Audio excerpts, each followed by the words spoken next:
Jadi alhamdulillah bersama dengan kita sekarang ini untuk sesi yang kedua, iaitu Al-Fadil Ustaz Nidhal Mashhud untuk menyampaikan kertas kerja beliau yang bertajuk perbezaan antara akidah salaf dan Asy'ariyah. Jadi insyaAllah ada paparan tak untuk dipaparkan? Ada, no? Ada paparan yang akan disampaikan di audio kita insyaAllah. Dan untuk makluman sekali lagi, saya maklumkan untuk kertas kerja pembentangan seminar pada pagi ini boleh dimuat turun dari kod yang disediakan di belakang buku yang diberikan seorang satu tadi kepada para peserta seminar. Jadi insyaAllah kita menjemput dengan segala hormatnya Al-Fadil Al-Ustaz Nidhal Mashhud untuk menyampaikan sesi kertas kerja beliau seperti mana tajuk yang telah diumumkan sebentar lagi, sebentar tadi, dipersilakan insyaAllah. Di sini saya nak menjelaskan sedikit sebanyak berkenaan dengan latar belakang pendidikan beliau, iaitu pendidikan formal yang beliau ada ialah beliau adalah salah seorang penuntut daripada Universiti Al-Azhar, Fakulti Usuluddin, Kairo, Mesir. Dan beliau juga adalah kalau dalam bahasa Indonesia dipanggil pengasuh Pondok Pesantren Mas Kumambang. Dan juga beliau adalah ketua umum Ikatan Cendekiawan Muslim se-Indonesia Orwil, Mesir. Dan juga beliau adalah ketua Dewan Dakwah Islamiah Indonesia, Gresik. Dan beliau juga adalah direktor Pusat Kajian Akidah atau diringkaskan dengan Ihkam.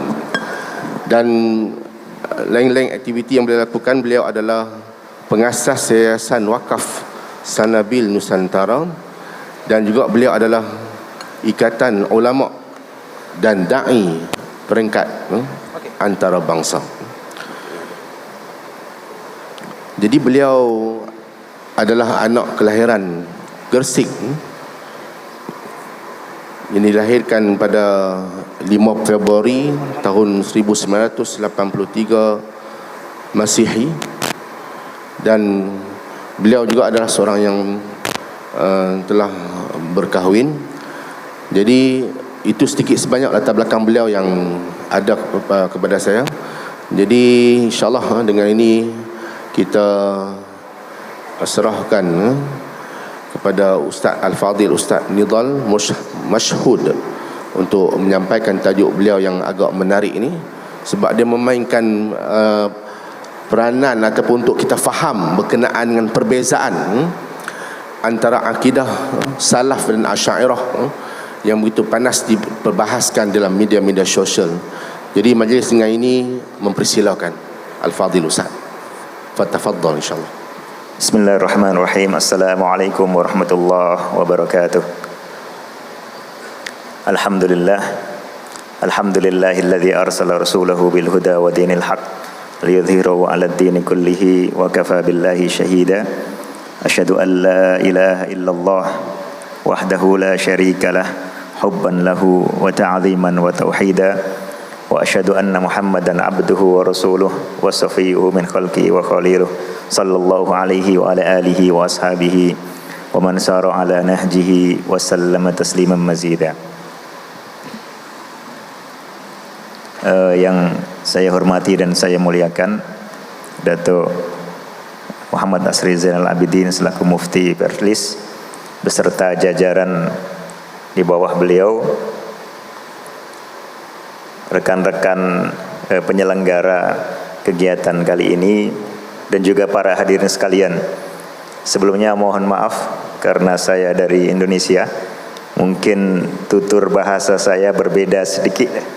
Kita satu rumpun, tapi mungkin ada kosakata atau ungkapan atau kalimat yang berbeda. Dan kalau nanti di penyampaian saya ada yang kurang dipahami, mohon bisa ditanyakan, ya. Bisa ditanyakan atau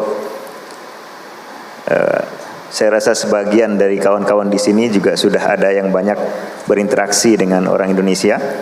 Saya pun sudah banyak sekali berinteraksi dengan kawan-kawan dan asatidzah dari Malaysia. Kita saling paham, tapi tak boleh tiru bahasa kawan, ya, bahasa lawan bicara. Oleh karena itu, apalagi kita sekarang membahas satu isu atau satu tema yang sangat rumit sebetulnya, maka mungkin nanti ada beberapa kosakata atau ungkapan atau istilah, kalau kurang bisa dipahami, nanti kita buka sesi tanya jawab, ya. Tuan-tuan dan puan-puan bisa tanya atau juga sekaligus menyampaikan barangkali masukan atau koreksi atau pandangan memperkaya tema ini. Baik, insyaallah waktu kita ada sekitar berapa Ustaz? 1 jam, 1 jam setengah. Ya. Nanti mohon diberitahu kalau waktunya sudah agak lewat.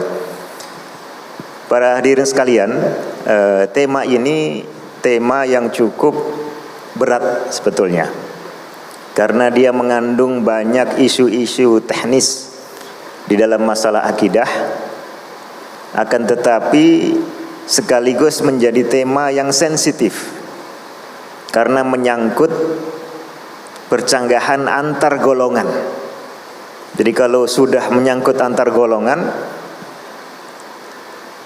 yang dirasakan bukan sekedar pemikiran atau pembahasan ilmiah saja, tapi biasanya juga berujung pada konflik di lapangan, konflik antar orang, konflik antar kelompok, dan bahkan kadang-kadang sampai mengakibatkan pertengkaran dan peperangan serta urusan darah dan harta. Dan ini sudah pernah terjadi di zaman dahulu. Oleh karena itu, kita selaku umat Islam yang diberikan amanah oleh Allah Subhanahu wa taala untuk senantiasa menjaga hati, menjaga pikiran, kemudian juga menjaga perkataan dan tindakan, maka jangan sampai ketika ada isu penting kita sama sekali tidak mengerti. Apabila itu menyangkut kondisi umat Islam, kemudian jangan sampai kita ikut masuk ke dalam isu tersebut tanpa bekal wawasan dan pengetahuan yang cukup, karena nantinya kita akan ikut menjadi unsur yang buruk di dalam isu tersebut. Termasuk isu ini, isu antara mazhab Asy'ari, mazhab Salafi, dan kita mengucapkan terima kasih kepada Datuk Mufti yang senantiasa punya semangat besar untuk mengembangkan keilmuan, ya, di Perlis, di Malaysia maupun secara umum, termasuk membudayakan kebiasaan untuk mudarasah ilmiah, membahas aneka macam persoalan agama secara ilmiah dengan kondisi yang damai, yang tenang, sehingga orang keluar dari sini yang ada dalam pikirannya adalah informasi baru, wawasan baru, ya, pengetahuan baru yang lebih jelas dibandingkan ketika dia belum datang. Dan dengan wawasan yang benar, yang baru sekaligus bagus, itulah seseorang akan bisa bertindak dan bersikap dengan bagus. Oleh karena itu, saya mengharapkan kita semua yang hadir di sini nanti selepas keluar dari majelis harus beda dengan sebelum masuk, ya. Ada hal yang baru. Tapi kalau tuan-tuan puan-puan sudah paham semua isu ini, itu baru tidak apa-apa, keluar masuk sama. Tapi ketika keluar juga punya membawa semangat yang baru. Semangat yang baru untuk kebaikan umat Islam secara umum, ya, yang tujuannya adalah meraih ridha Allah Subhanahu wa taala. Karena seorang muslim itu di dalam bertindak, ya, dan di dalam bersikap, baik sikap yang damai maupun sikapnya sedang sikap konfrontasi, semuanya didasarkan untuk meraih ridhonya Allah Subhanahu wa taala. Baik, kita masuk ke tema, dan karena tema ini mengandung banyak rincian isu-isu yang cukup rumit.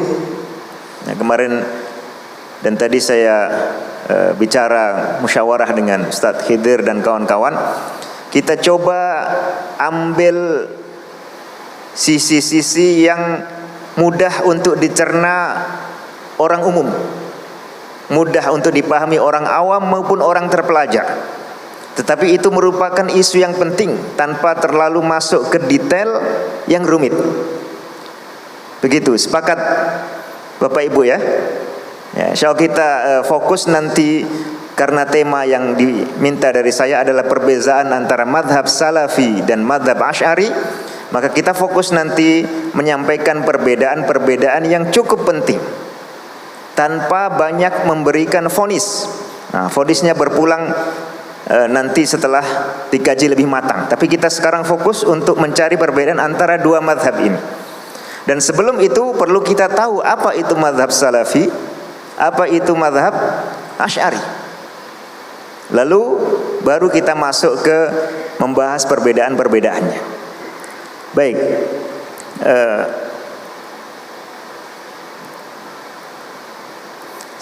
saya tampilkan, ada terlihat di layar ya. Ya, salafi itu nisbah atau disandarkan, diatribusikan kalau dalam bahasa Indonesia ke as-salaf. Dalam hal ini adalah as-salaf as-soleh.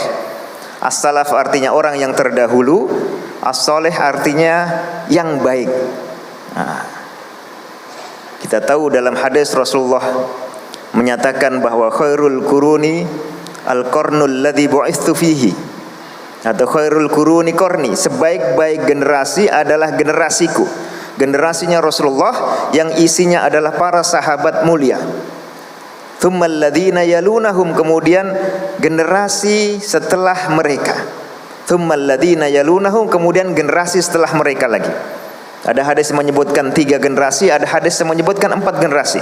Ini artinya generasi terbaik umat Islam. Dan itulah yang dimaksud dengan as-salaf ketika kita membahas menggunakan kata ini secara umum. Ya. Jadi as-salaf adalah generasi sahabat, generasi tabi'in, generasi tabi'ut tabi'in, dan yang dekat dengan mereka. Tetapi dibatasi as-salaf as-soleh. Ya, di generasi itu yang baik-baik. Jadi bukan semua orang yang hidup di abad pertama, abad kedua, ya, paruh pertama, abad ketiga Hijriah semuanya disebut salaf soleh. Tidak. As-salaf yang dimaksud adalah as-salaf as-soleh, hanya yang baik. Bagaimana mengukur yang baik? Nah, ini dengan sertifikasi para ulama yang sudah lebih dikenal. Yang pertama, generasi sahabat Rasulullah sallallahu alaihi wasallam. Ya, semua sahabat kita doakan untuk mereka radhiyallahu anhu. Kenapa? Karena sahabat adalah orang yang muslim, bertemu dengan Rasulullah, kemudian meninggal juga dalam kondisi muslim, dan mereka memiliki keutamaan yang sangat mulia, khususnya orang-orang yang pertama masuk Islam, kerabat Rasulullah yang dicintai oleh beliau, kemudian kalangan al-muhajirun, orang yang awal-awal masuk Islam kemudian pergi berhijrah dengan Rasulullah meninggalkan tanah airnya. Lalu al-ansor yang menerima kalangan muhajirin ini dari masyarakat Madinah, dan seterusnya. Ada tingkatan-tingkatan sahabat, tapi secara umum semuanya kita sebut sebagai bagian dari as-salafus saleh. Kemudian yang kedua adalah a'immatut tabi'in, para a'immah tabi'in. Baik mereka anak-anak sahabat maupun orang-orang lain yang berguru dan kadang-kadang berjuang juga bersama sahabat, dan mereka mewarisi pemikiran dari para sahabat, mewarisi ilmu sahabat dalam hal akidah, dalam hal ibadah, dalam hal muamalah, serta mewarisi akhlak mereka. Ini juga bagian dari as-salafus saleh. Lalu a'immah atba'it tabi'in, para imam yang mulia di kalangan atba'it tabi'in. Ini generasi ketiga. Dia tidak jumpa sahabat, tapi dia jumpa murid-muridnya sahabat, dan juga mewarisi kebaikan berupa ilmu dan agama dari generasi sebelumnya. Kemudian diikutkan juga a'immah mutaqaddimun. A'immah mutaqaddimin ini generasi yang datang setelah generasi ketiga, tapi memiliki kualitas yang berdekatan dengan yang sebelumnya. Ini secara umum pengertian dari salaf. Ya, salaf itu maksudnya as-salaf as-soleh, pendahulu yang baik, yang mulia. Dan bagi umat Islam, as-salafus soleh adalah generasi sahabat, ya, para imam-imam tabi'in, para imam-imam atba'ut tabi'in, dan para imam-imam yang setelah mereka, yang semuanya kalau bagi kita orang yang hidup di zaman saat ini adalah generasi yang lama. Nah, ini siapa saja tokoh-tokohnya, antara lain kalau kita bicara tentang isu akidah, ya, kita bisa sebut di sini beberapa nama yang punya peran besar dalam isu akidah, punya jasa yang besar untuk umat Islam, atau punya kontribusi yang besar untuk para pelajar, penuntut ilmu, dan orang-orang yang ingin melanjutkan perjuangan mereka. Sebut saja misalnya di kalangan sahabat ada Abu Bakar As-Siddiq radhiyallahu anhu. Beliau orang yang menegakkan ajaran agama dengan penuh keberanian di saat sebagian umat Islam sepeninggal Rasulullah SAW sudah murtad.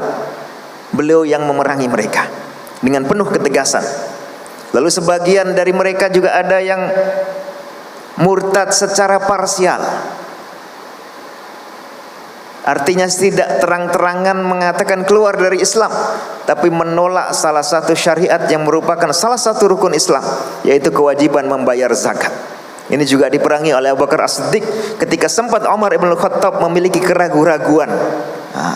Keraguan-raguan, beliau menegaskan bahwa mereka layak untuk diperangi. Karena walaupun masih bersyahadat, tapi syahadat ini membuat orang dijaga harta dan jiwanya illa bihaqqiha, kecuali kalau dia tidak menunaikan hak dari syahadat itu, yang terutama dalam hal ini adalah salah satu rukun Islam, yaitu membayar zakat. Abu Bakar As-Siddiq radhiyallahu anhu terutama orang yang walaupun sudah semenjak Rasulullah kecil beliau menjadi kawan beliau sampai Rasulullah wafat, orang pertama yang dengan penuh ketegaran menerima kenyataan bahwa Rasulullah wafat dan memberikan nasihat mengenai hal itu ke umat Islam, sehingga akidah mereka kuat. Man kana ya'budu Muhammadan fa innahu qad mat. Orang yang menyembah Muhammad sallallahu alaihi wasallam, beliau sudah meninggal. Wa man kana ya'budullah. Nah, inilah salah satu contoh kiprah dari Abu Bakar As-Siddiq radhiyallahu anhu. Kemudian Umar bin Khattab juga punya semangat yang besar untuk menjaga agama. Bahkan beliau termasuk tokoh sahabat yang punya ketegasan ketika sebagian orang mulai memunculkan pemikiran-pemikiran atau pertanyaan-pertanyaan, syubhat-syubhat mengenai akidah dan mengenai Al-Quran. Bersikap tegas. Ya, salah satunya orang yang dikenal dengan nama Sabigh, beliau didik, beliau hukum, sehingga akhirnya taubat dari memunculkan hal-hal yang mutasyabihat. Ini Khalifah Umar bin Khattab radhiyallahu anhu. Kemudian putra beliau juga, maka di sini kita sebut Umar dan Ibnu Umar.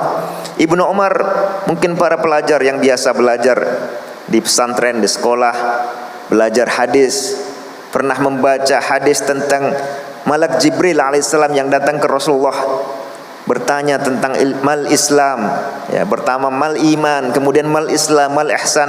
Lalu Rasulullah menjawab, menjelaskan tentang intisari akidah Islam.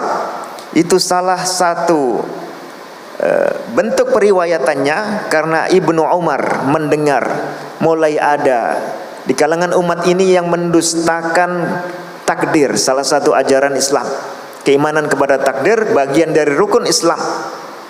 Maka beliau menyampaikan ketegasan bahwa itu adalah ajaran Islam yang tidak boleh ditinggalkan, bahwa merupakan ajaran yang sangat penting, bahkan merupakan salah satu isi dari jawaban Rasulullah ketika ditanya mengenai akidah oleh malaikat Jibril alaihi wassalatu wassalam, ya.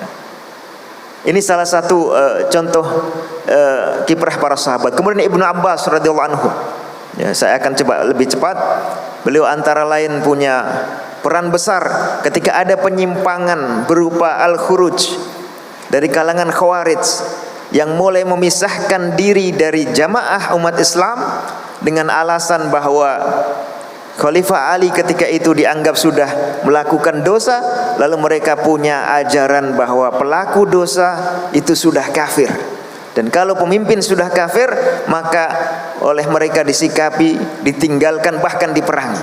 Lalu kemudian Ibnu Abbas radhiyallahu anhu termasuk yang punya peran datang untuk menyadarkan mereka.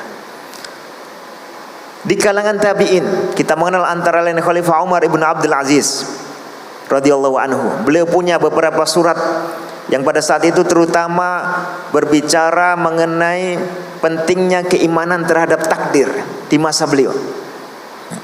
Yang ini sudah mulai ada dari kalangan umat yang mendustakan.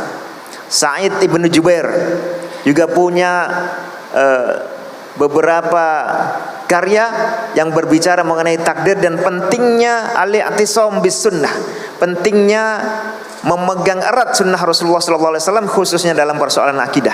Ibnu Sirin rahimahullah, salah satu kalangan tabi'in, murid dari Abu Hurairah radhiyallahu anhu dan beberapa sahabat khususnya yang ada di Madinah, juga punya peran besar ketika di saat itu mulai muncul bentuk kultus terhadap Khalifah Ali ibn Abi Thalib, ya, at-tasyayyu yang ekstrim, Syiah yang mulai ekstrim, kemudian mulai munculnya kalangan Jahmiyah. Nah, ini di akhir-akhir masa tabi'in.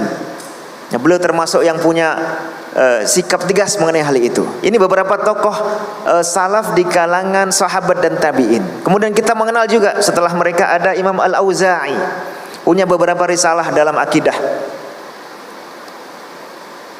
yang menegaskan apa itu sunnah yang harus dijaga dalam bidang akidah dan apa penyimpangan yang sudah muncul pada saat itu. Ada Imam Ats-Tsauri, ya, Imam Sufyan Ats-Tsauri, ini imamnya orang Irak. Kalau Imam Auza'i itu imamnya orang Syam. Syam itu sekarang mencakup Suriah, Lebanon, Yordania, Palestina.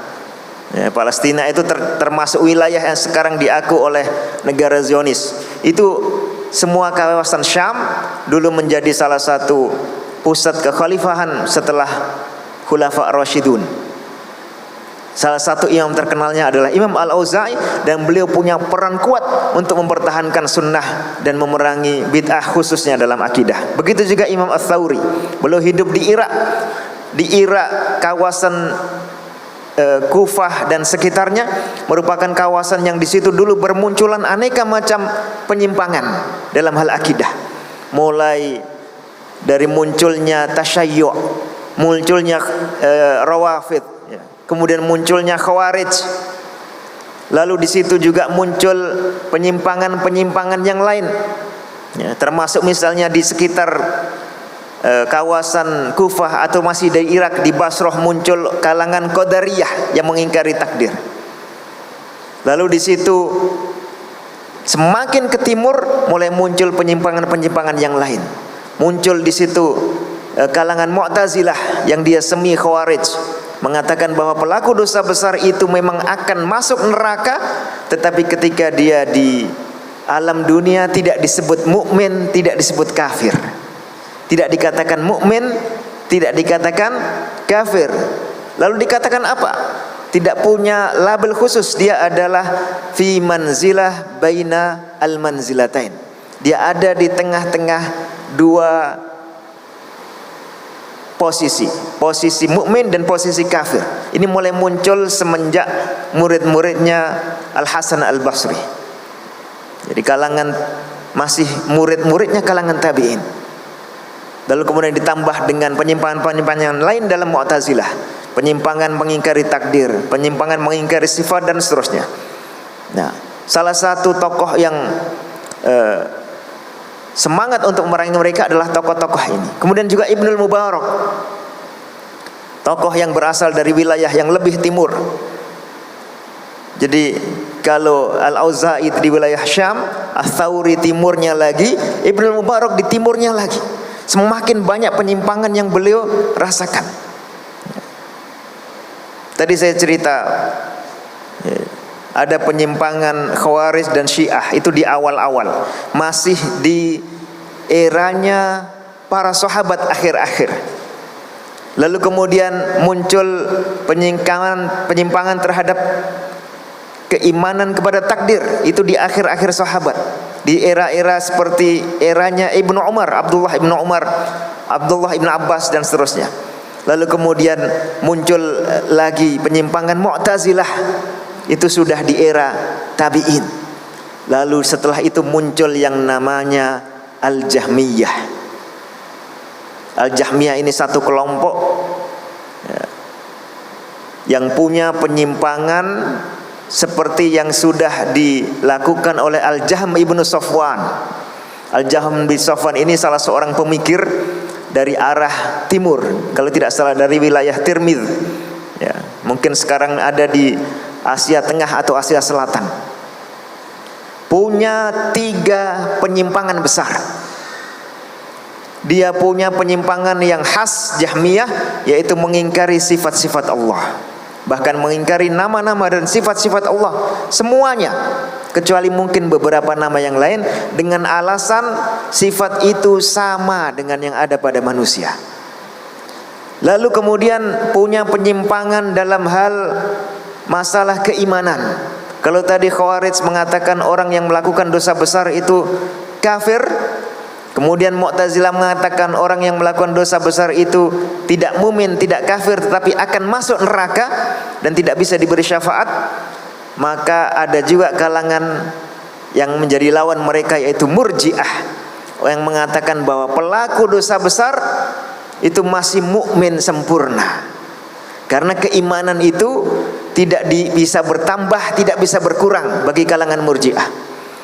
Kemudian keimanan itu bagi kalangan Murji'ah hanya terbatas pada ucapan, atau terbatas pada ucapan dan kepercayaan dalam hati saja, atau terbatas pada kepercayaan dalam hati saja, atau terbatas pada wawasan saja, pengetahuan saja. Inilah Murji'ah yang ekstrim, yang pelopornya adalah juga Al-Jahm bin Safwan.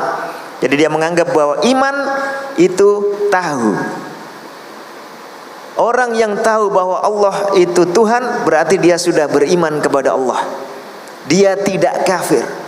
Kalau macam itu, berarti iblis pun mukmin, karena iblis tahu Allah itu Tuhannya.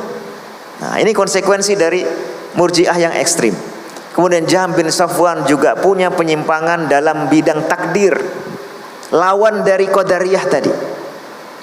Jadi kalau Qadariyah itu mengatakan bahwa apa yang kita perbuat hari ini, apa yang dilakukan oleh manusia, semua perbuatannya yang baik-baik seperti sholat, puasa, bersedekah, membaca Al-Quran dan yang lain, begitu juga perbuatan-perbuatan yang buruk, itu belum ditakdirkan oleh Allah, belum, tidak diciptakan oleh Allah. Maka kalangan Jabariyah ini sebaliknya, mengatakan bahwa semua perbuatan sholat, puasa, bersedekah, atau yang buruk-buruk seperti berzina, mencuri, minum minuman keras dan yang lain, ini semua pelakunya adalah Allah. Nah, ini kalangan Jabriyah. Mereka menganggap bahwa tidak ada fa'il kecuali hanya Allah semata. Nah, kalau Qadariyah mengatakan perbuatan manusia ini tidak ada kholiknya. Sebagian dari mereka mengatakan perbuatan manusia yang buruk itu yang tidak ada kholiknya, tapi yang baik ada kholiknya. Kalau Jabriyah ini mengatakan semuanya itu pelakunya, bukan hanya kholiknya, adalah Allah Subhanahu wa taala. Nah, ini contoh penyimpangan yang sudah ada di era-era awal, ya, era-era akhir-akhir tabi'in dan setelah itu. Maka muncul para ulama-ulama ini. Ya, setelah generasi mereka atau dekat dengan generasi mereka ada juga Ibnul Majishun, salah satu ulama besar yang ada di Madinah. Beliau pernah terjerumus pada penyimpangan, ya, karena kalam, kemudian taubat sehingga lebih mengerti mengenai penyimpangan-penyimpangan itu, sehingga penjelasan beliau lebih banyak dibanding ulama lain yang belum pernah menyimpang. Ibnul Mubarak juga hidup di wilayah yang disitu banyak penyimpangan, sehingga penegasan beliau tentang sifat-sifat Allah, tentang tingginya Allah di atas langit dan yang lain-lainnya lebih kuat dibanding beberapa ulama yang hidup di sekeliling masyarakat yang masih normal akidahnya. Imam Malik rahimahullah, gurunya Imam Syafi'i, gurunya banyak imam di generasi itu, juga salah satu ulama besar yang punya peran tegas dalam bidang akidah, dalam menjaga umat. Salah satunya seperti kita kenal, ada orang datang bertanya, kaifastawa, bagaimana Allah itu beristiwa atau bersemayam? Kata beliau, alistiwa'u ma'lum atau ghairu majhul, dan seterusnya. Ini salah satu contoh sikap tegas, tapi beliau berada di lingkungan yang masih didominasi orang-orang berakidah lurus, sehingga strateginya adalah menjauhkan hal-hal yang buruk, jangan sampai ditanggapi. Beda halnya dengan ketika seseorang ulama itu hidup di wilayah yang sudah banyak penyimpangan, maka dia akan lebih getol untuk menghadapinya secara lebih rinci. Imam Asy-Syafi'i rahimahullah, salah satu murid Imam Malik, juga punya sikap yang tegas terhadap penyimpangan-penyimpangan tadi, ya. Dan beliau sudah menyampaikan beberapa ajaran akidah yang diriwayatkan sampai sekarang. Lalu kemudian Imam Ishaq Ibnu Rahuyah atau Ibnu Rahway, Ishaq Ibnu Ibrahim, ini salah satu juga imam besar di masa itu, juga dari wilayah timur. Kalau Imam Syafi'i, beliau lebih sering hidupnya di wilayah barat, di Mekah, di Madinah, pernah juga ke Irak lebih dari sekali. Kemudian akhirnya pergi ke wilayah Mesir. Kalau Imam Ishaq, kemudian setelahnya Imam Ahmad bin Hanbal, ini lebih sering di wilayah timur, wilayah yang sangat banyak penyimpangan. Nah, Imam Ahmad ini salah satu bintangnya Ahlus Sunnah wal Jamaah, salah seorang imam mutaqaddim, imam terdahulu, ya, yang juga penerus dari 3 generasi pertama, sahabat, tabi'in dan atba'ut tabi'in, dan menjadi ikonnya Ahlus Sunnah wal Jamaah. Karena beliau punya jasa besar ketika saat itu Daulah Abbasiyah, ya, di masa Al-Ma'mun, Al-Mu'tasim, ya. Di masa-masa itu ketika mulai ada penyimpangan akidah mengenai sifat-sifat Allah, yang penyimpangan itu sudah masuk ke wilayah penguasa, bahkan dijadikan penguasa sebagai akidah resmi untuk menguji bahkan para ulama. Lalu kemudian yang tidak sesuai dengan mereka dipersekusi. Tentang paham apa persekusi, ya, dihimpit dengan kekerasan. Lalu tampillah Imam Ahmad tegas. Beliau tidak memberontak, merusak tatanan kekhalifahan yang secara umum masih menerapkan syariat Islam, tapi beliau punya sikap tegas untuk tidak mau menerima penyimpangan akidah.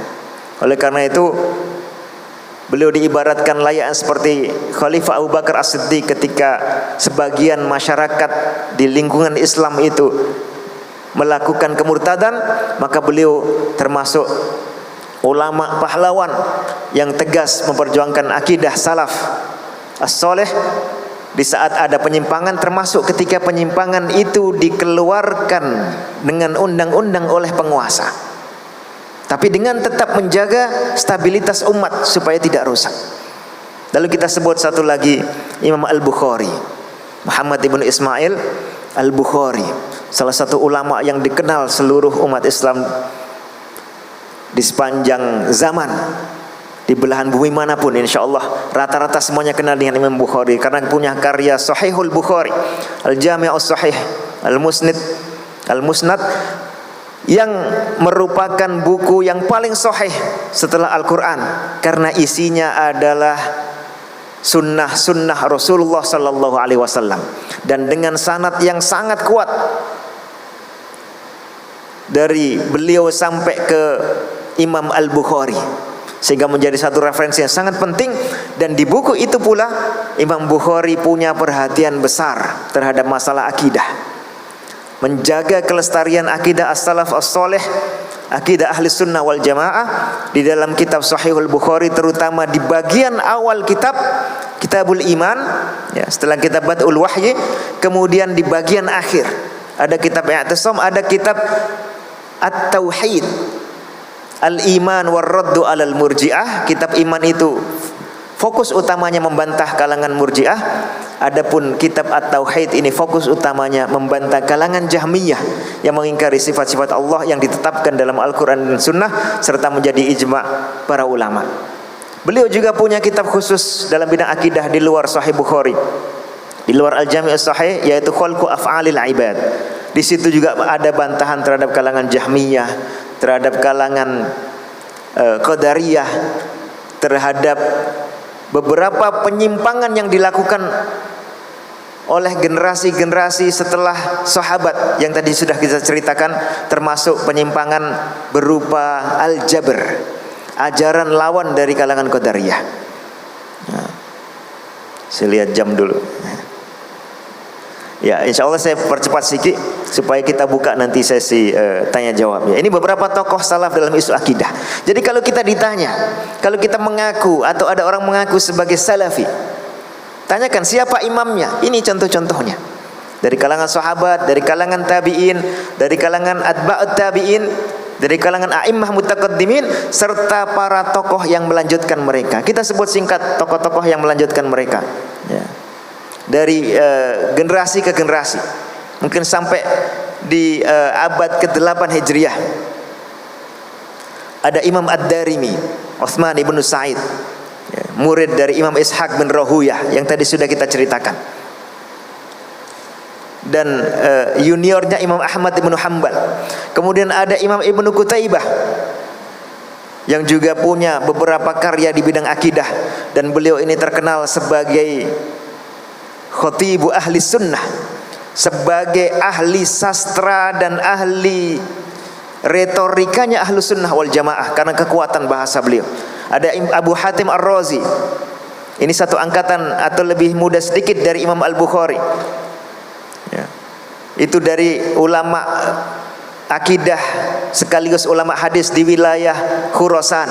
Beliau punya kawan namanya Abu Zur'ah Ar-Razi. Keduanya pernah ditanya oleh Ibnu Abi Hatim Ar-Razi mengenai akidah Ahlussunnah wal Jamaah, lalu mereka mendiktekan dikenal dengan Aqidatur Raziyain. Imam At-Tabari,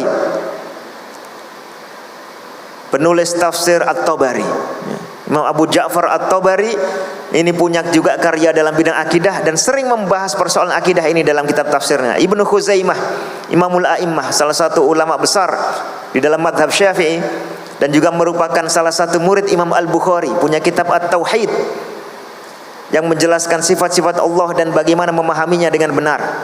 Imam Al-Malati, Abul Husain Al-Malati, salah satu ulama yang juga punya perhatian besar terhadap isu akidah dan punya sorotan terhadap sekte-sekte atau firqah-firqah dalam bidang akidah. Ibnu Mandah, salah satu ulama besar, secara umum maupun kadang digolongkan sebagai bagian dari mazhab Hambali, ya, juga punya beberapa bantahan terhadap penyimpangan dalam bidang akidah. Lalu Al-Lalaka'i, penulis Syarhu I'tiqad Ahli Sunnati wal Jamaah, buku yang sangat tebal yang di situ isinya banyak nukilan akidah dari generasi sebelumnya. Ibnu Abdul Bar Al-Maliki, ini salah satu ulama besar dari wilayah barat, dari wilayah Maroko dan sekitarnya. Kemudian Imam Al-Baghawi, yang punya Syarh Sunnah.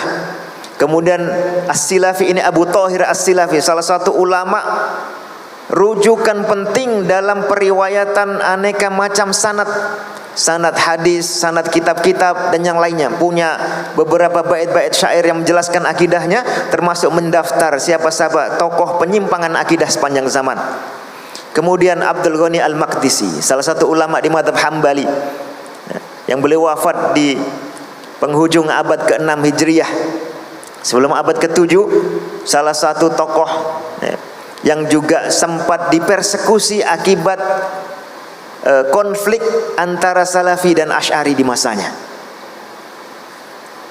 Dan beliau punya karya dalam bidang akidah, Al-Iqtisad fil I'tiqad, sangat kuat ingin menjaga tradisi dari as-salaf as-saleh, tidak memasukkan pemikiran-pemikiran baru yang tidak sesuai dengan ajaran mereka.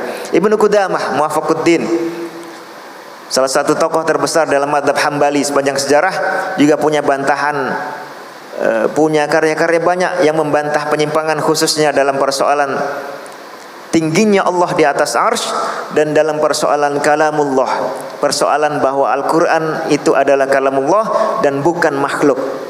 Kemudian Ibnu Taimiyah rahimahullah, Ahmad Ibnu Abdul Halim Ibnu Abdus Salam, yang sangat terkenal, dan beliau hampir semua sekte penyimpang dalam bidang akidah punya kitab tertentu untuk membantah mereka, baik dari kalangan mutakallimin, dari kalangan falasifah, ya, dari kalangan batiniyah, dari kalangan Rafidhah dan yang lainnya.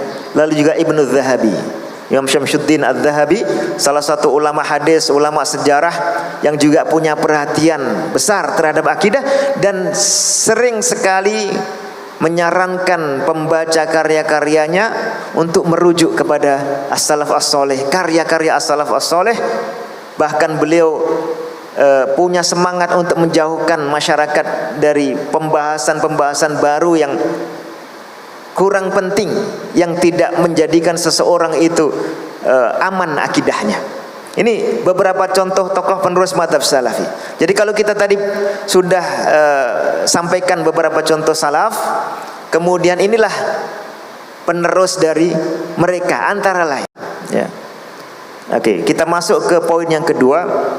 Sebelum itu, ini beberapa contoh gambaran, ya, buku-buku yang menjelaskan akidah as-salafus saleh. Khalqu Af'alil Ibad karya Imam Bukhari, Aqidatur Raziyan karya Abu Hatim dan Abu Zur'ah riwayat Ibnu Abi Hatim, Kitabut Tauhid karya Imam Ibnu Khuzaimah, Ar-Risalah ini punya Ibnu Abi Zaid Al-Qayrawani, salah satu ulama fikih Maliki yang menulis buku fikih didahului dengan pendahuluan akidah.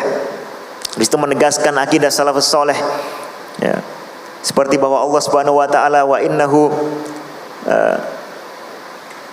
mustawina 'alal arsyil majid bidzatihi, misalnya ada penegasan-penegasan baru yang bukan sebuah bid'ah tapi menegaskan apa yang sebelumnya sudah terkenal di kalangan ulama Ahlussunnah wal Jamaah. Al-Fatwa Al-Hamawiyah atau Al-Futiyah Al-Hamawiyah ini karya Ibnu Taimiyah yang salah satunya menjadi sebab beliau dipenjara. Padahal kalau kita baca isi kitab ini, dominasinya mayoritas adalah kutipan dari para ulama-ulama terdahulu dari kalangan Ahlus Sunnah dan yang berafiliasi dengan mereka, termasuk kutipan dari kalangan mutakallimin, dari kalangan mutasawwifin yang sesuai dengan akidah as-salafus saleh. Al-Ibanah Ibnu Battah Al-Akbari, salah satu kitab besar, dan beliau punya ringkasannya Al-Ibanah As-Sughra juga, yang mengutip banyak sekali pernyataan-pernyataan ulama mutaqaddimin dan as-salafus saleh mengenai akidah. Aqidatus salaf wa ashabil hadis atau ashabil hadis. Ini karya Imam Abu Utsman As-Sabuni, salah satu ulama besar dalam mazhab Syafi'i, yang juga menjelaskan dari judulnya sudah kita tahu ini Aqidatus salaf wa ashabil hadis. Kemudian Syarah Al-Aqidah At-Tahawiyah. At-Tahawiyah itu matan kecil dalam mazhab Hanafi karya Imam Abu Ja'far At-Tahawi, masih kerabatnya Imam Al-Muzani, muridnya Imam Asy-Syafi'i. Lalu syarah terbaiknya disyarah oleh Ibnu Abdul Aziz Al-Hanafi, ya, ulama yang datang setelah eranya Ibnu Taimiyah dan Az-Zahabi, bahkan setelah eranya Ibnu Katsir, menjelaskan rincian yang benar sesuai dengan as-salafus saleh. Tajridut Tauhid Al-Mufid ini karena Imam Al-Makrizi, salah satu ulama sejarah di Kairo, di Mesir, yang di situ fokus terhadap persoalan tauhid, khususnya tauhid ibadah, yang ini banyak dilupakan pembahasannya dalam buku-buku mutakallimin. Lalu saya sebutkan satu contoh lagi, Ma'arijul Qabul karya ulama baru beberapa waktu yang lalu, Syekh Hafidz Al-Hakami, yang membuat satu nazam syair, ya, sekitar 300 bab, 300 bait. Kemudian disyarah dengan Ma'arijul Qabul, mencakup hampir semua pembahasan akidah. Jadi ini saya sebutkan karena salah satu kitab yang menyeluruh. Beberapa kitab yang sebelumnya kadang hanya fokus di satu pembahasan, tapi kitab Ma'arijul Qabul salah satu rujukan yang bahasanya mudah karena ditulis oleh ulama yang belum jauh dari era kita, tapi pembahasannya sangat menyeluruh, sehingga ketika ingin dijadikan sebagai diktat untuk sekolah atau kuliah atau pesantren cukup cocok, ya, apalagi juga punya ada beberapa tokoh lain yang meringkas karya-karya semacam ini. Baik, saya lanjutkan sekarang poin yang kedua, at-ta'rif bil al-madhhabil asy'ari. Ya, sama seperti tadi, tapi saya insyaallah akan lebih cepat. Pertama kita mulai dari nama. Ya, Asy'ari itu nisbat ke Abul Hasan al-Asy'ari, Ali ibnu Ismail, salah satu tokoh yang hidup di Basrah, kemudian nanti hidup juga di Baghdad. Tokoh ini lahir di sebuah keluarga yang pimpinannya adalah seorang Mu'tazilah terkenal, Abu Ali al-Jubba'i, bapaknya Abu Hashim al-Jubba'i. Dan mayoritas sejarawan sepakat termasuk dari kalangan Asy'ariyah bahwa beliau sempat sekitar 40 tahun, mungkin menghitungnya semenjak kecil, hidup sebagai seorang Mu'tazilah atau hidup dalam lingkungan Mu'tazilah, lalu memisahkan diri dari mereka, menolak pemikiran Mu'tazilah, kemudian berafiliasi dengan Ahlus Sunnah wal Jamaah, atau dalam bahasa beliau berafiliasi dengan Ahlus Sunnah wal Hadis, sehingga belajar kepada Zakaria As-Saji. Beliau menerima banyak sekali pengajaran tentang akidah Ahlul Hadis, yaitu akidah As-Salafus Soleh. Lalu beliau tuangkan itu antaranya dalam bukunya Maqalat al-Islamiyin. Tapi masih ada sisa-sisa beberapa pemikiran ketika era Mu'tazilah maupun pemikiran baru yang mengkanter Mu'tazilah, tapi pergi dari satu ekstrem ke ekstrem yang lain.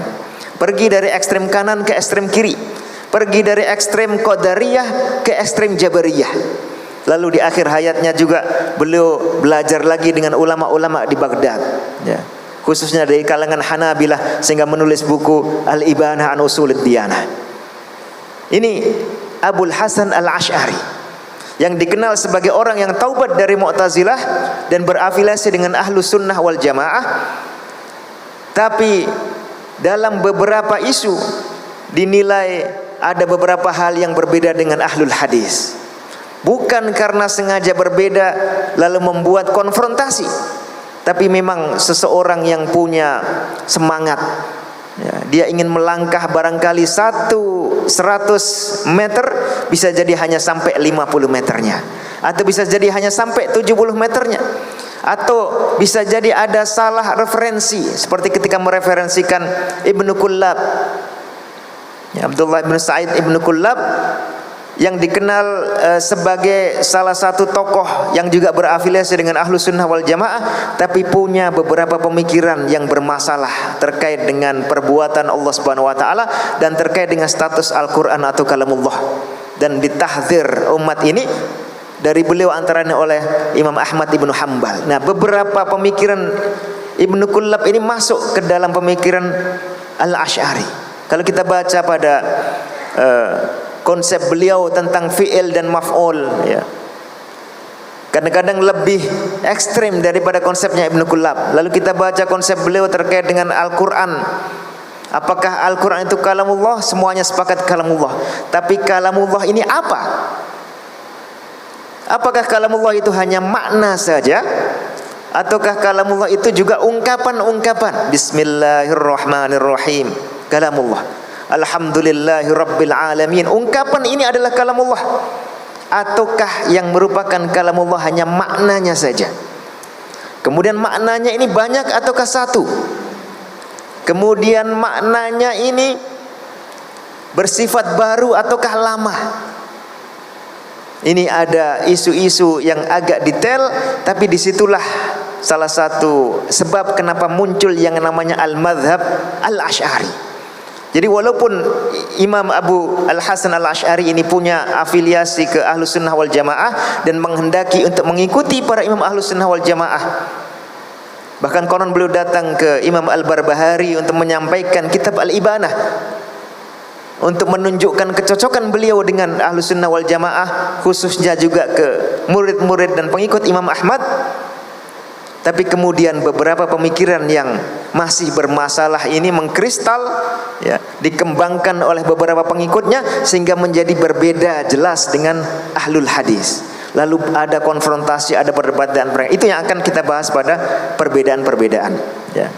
Kalau secara umumnya kita bisa bagi kalangan Asy'ariyah mulai dari Abul Hasan Al-Asy'ari sampai era, ya, belakangan. Itu ada 4 fase. Pertama fase mutaqaddimin, ya, nanti kita sebut siapa orang-orangnya yang masih dekat dengan keotentikan pemikiran Abul Hasan al-Asy'ari. Lalu fase pengaruh Mu'tazilah, mulai ada hal baru masuk ke dalam madhab Asy'ari. Diakibatkan pengaruh dari Mu'tazilah atau dari ajaran yang sama dengan ajaran Mu'tazilah. Kemudian muncul lagi pengaruh dari filsafat belakangan.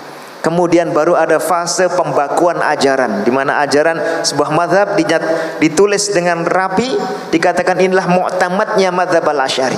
Itu era belakangan. Tokoh-tokohnya antara fase mutaqaddimin ini adalah Al-Baqillani, Al-Qadhi Al-Baqillani, tokoh yang punya mulai masuk pengaruh Mu'tazilah itu. Ikonnya adalah Abul Ma'ali Al-Juwaini. Kemudian fase pengaruh filsafat ini Abu Abdullah Ar-Razi.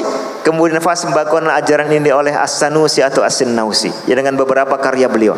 Kita lihat secara ringkas juga tokoh-tokoh Asy'ariyah yang cukup berpengaruh. Kalau sebelum Asy'ariyah tadi proto itu artinya generasi yang mendahului, ya, itu pemikirannya dari tokoh-tokoh semisal ini, Ibnu Kullab, Imam Al-Harith Al-Muhasibi, kemudian Abu Ali Al-Qalanisi. Ini satu angkatan atau lebih tua sedikit dari Imam Al-Asy'ari. Kemudian tokoh di dalam madhab Asy'ariyah itu yang menjadi rujukan utama, ya, yang di situ kita ketahui isi dari madhab Asy'ari. Nah, terutama ini Al-Asy'ari, kemudian Al-Qadhi Abu Bakar Ibn Thayyib Al-Baqillani, ya. Ini salah satu tokoh Asy'ariyah terbaik sepanjang zaman. Kemudian Ibnu Furaq, ya, Abu Bakar Ibnu Furaq dari wilayah timur, masih kalangan mutaqaddimin, ya. Lalu kemudian Abdul Qadir Al-Baghdadi, ya, kurang punya pengaruh merata ke perjalanan madhab, tapi punya kitab-kitab yang cukup lengkap mengenai akidah. Lalu Al-Juwaini di sini yang Al-Juwaini yang junior, ya, yaitu Imamul Haramain Abul Ma'ali Al-Juwaini, punya kitab Al-Irsyad, punya kitab Asy-Syamil.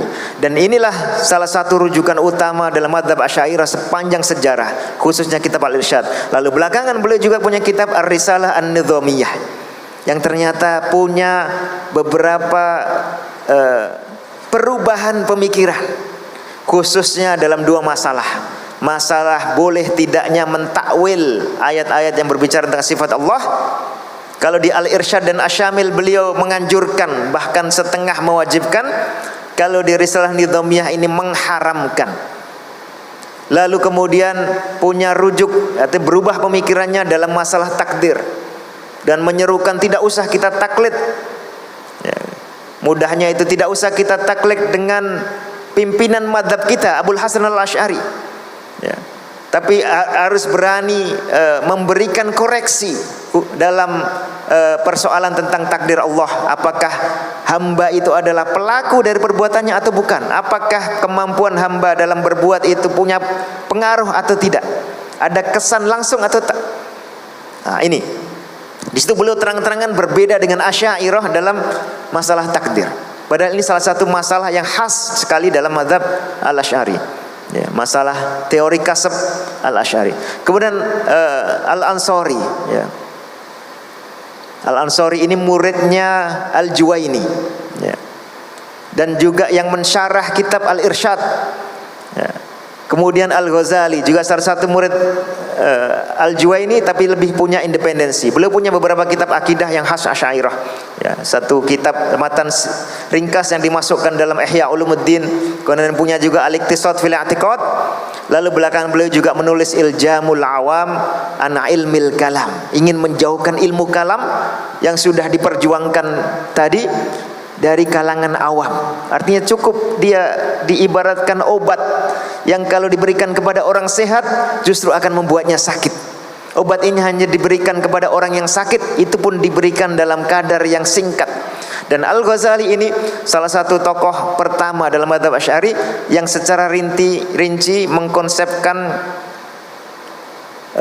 metode tafwid dalam sifat-sifat Allah Subhanahu wa taala, ya, yang sudah disinggung oleh gurunya Al-Juwaini dalam Risalah Nidhamiyah, tapi kemudian rincinya secara tegas dilakukan oleh Al-Ghazali dalam Iljamul Awam. Lalu Asy-Syahrastani Abul Fath, ini murid dari Al-Ansari, Abul Qasim Al-Ansari, yang merupakan muridnya Al-Juwaini. punya beberapa karya yang lebih independen. Ya. Beliau punya karya Nihayatul Iqdam fi Ilmil Kalam. Lalu punya buku juga yang membantah kalangan falasifah.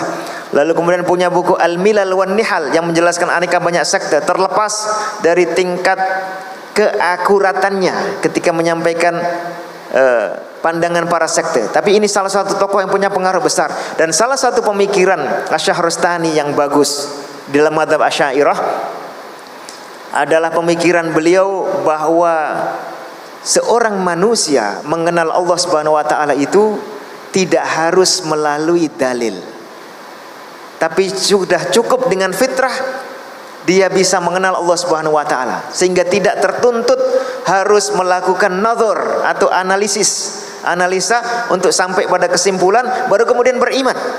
Nah, ini sesuatu yang unik dalam mazhab Asy'ariyah, karena umumnya kalangan Asy'ariyah mengatakan bahwa pengetahuan terhadap Allah itu tidak badihi, tidak otomatis, tidak fitri, tapi harus dihasilkan dengan usaha berupa nazar atau analisis. Kalau tidak ada analisis, berarti dia hanya taklid akidahnya. Lalu nanti kita sebut di bagian akhir ya, As-Sanusi ini termasuk tokoh yang menganggap bahwa beriman karena taklid itu tidak sah. Kalau orang beriman imannya tidak sah, berarti apa status dia?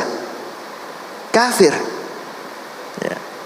Oleh karena itu As-Sanusi menulis banyak buku untuk mengajari umat Islam menurut versi dia agar mengenal akidah berdasarkan dalil, supaya imannya sah, supaya mereka tidak masuk neraka.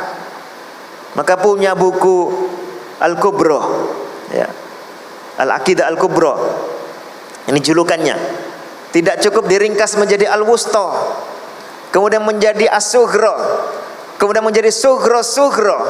Kemudian juga ada Aqidatun Nisa wal Wildan, akidah untuk kalangan ibu-ibu dan anak-anak kecil yang mudah dipahami oleh kalangan awam. Untuk apa? Karena semangat jangan sampai mereka tahu akidah hanya taklid, bukan berdasarkan dalil.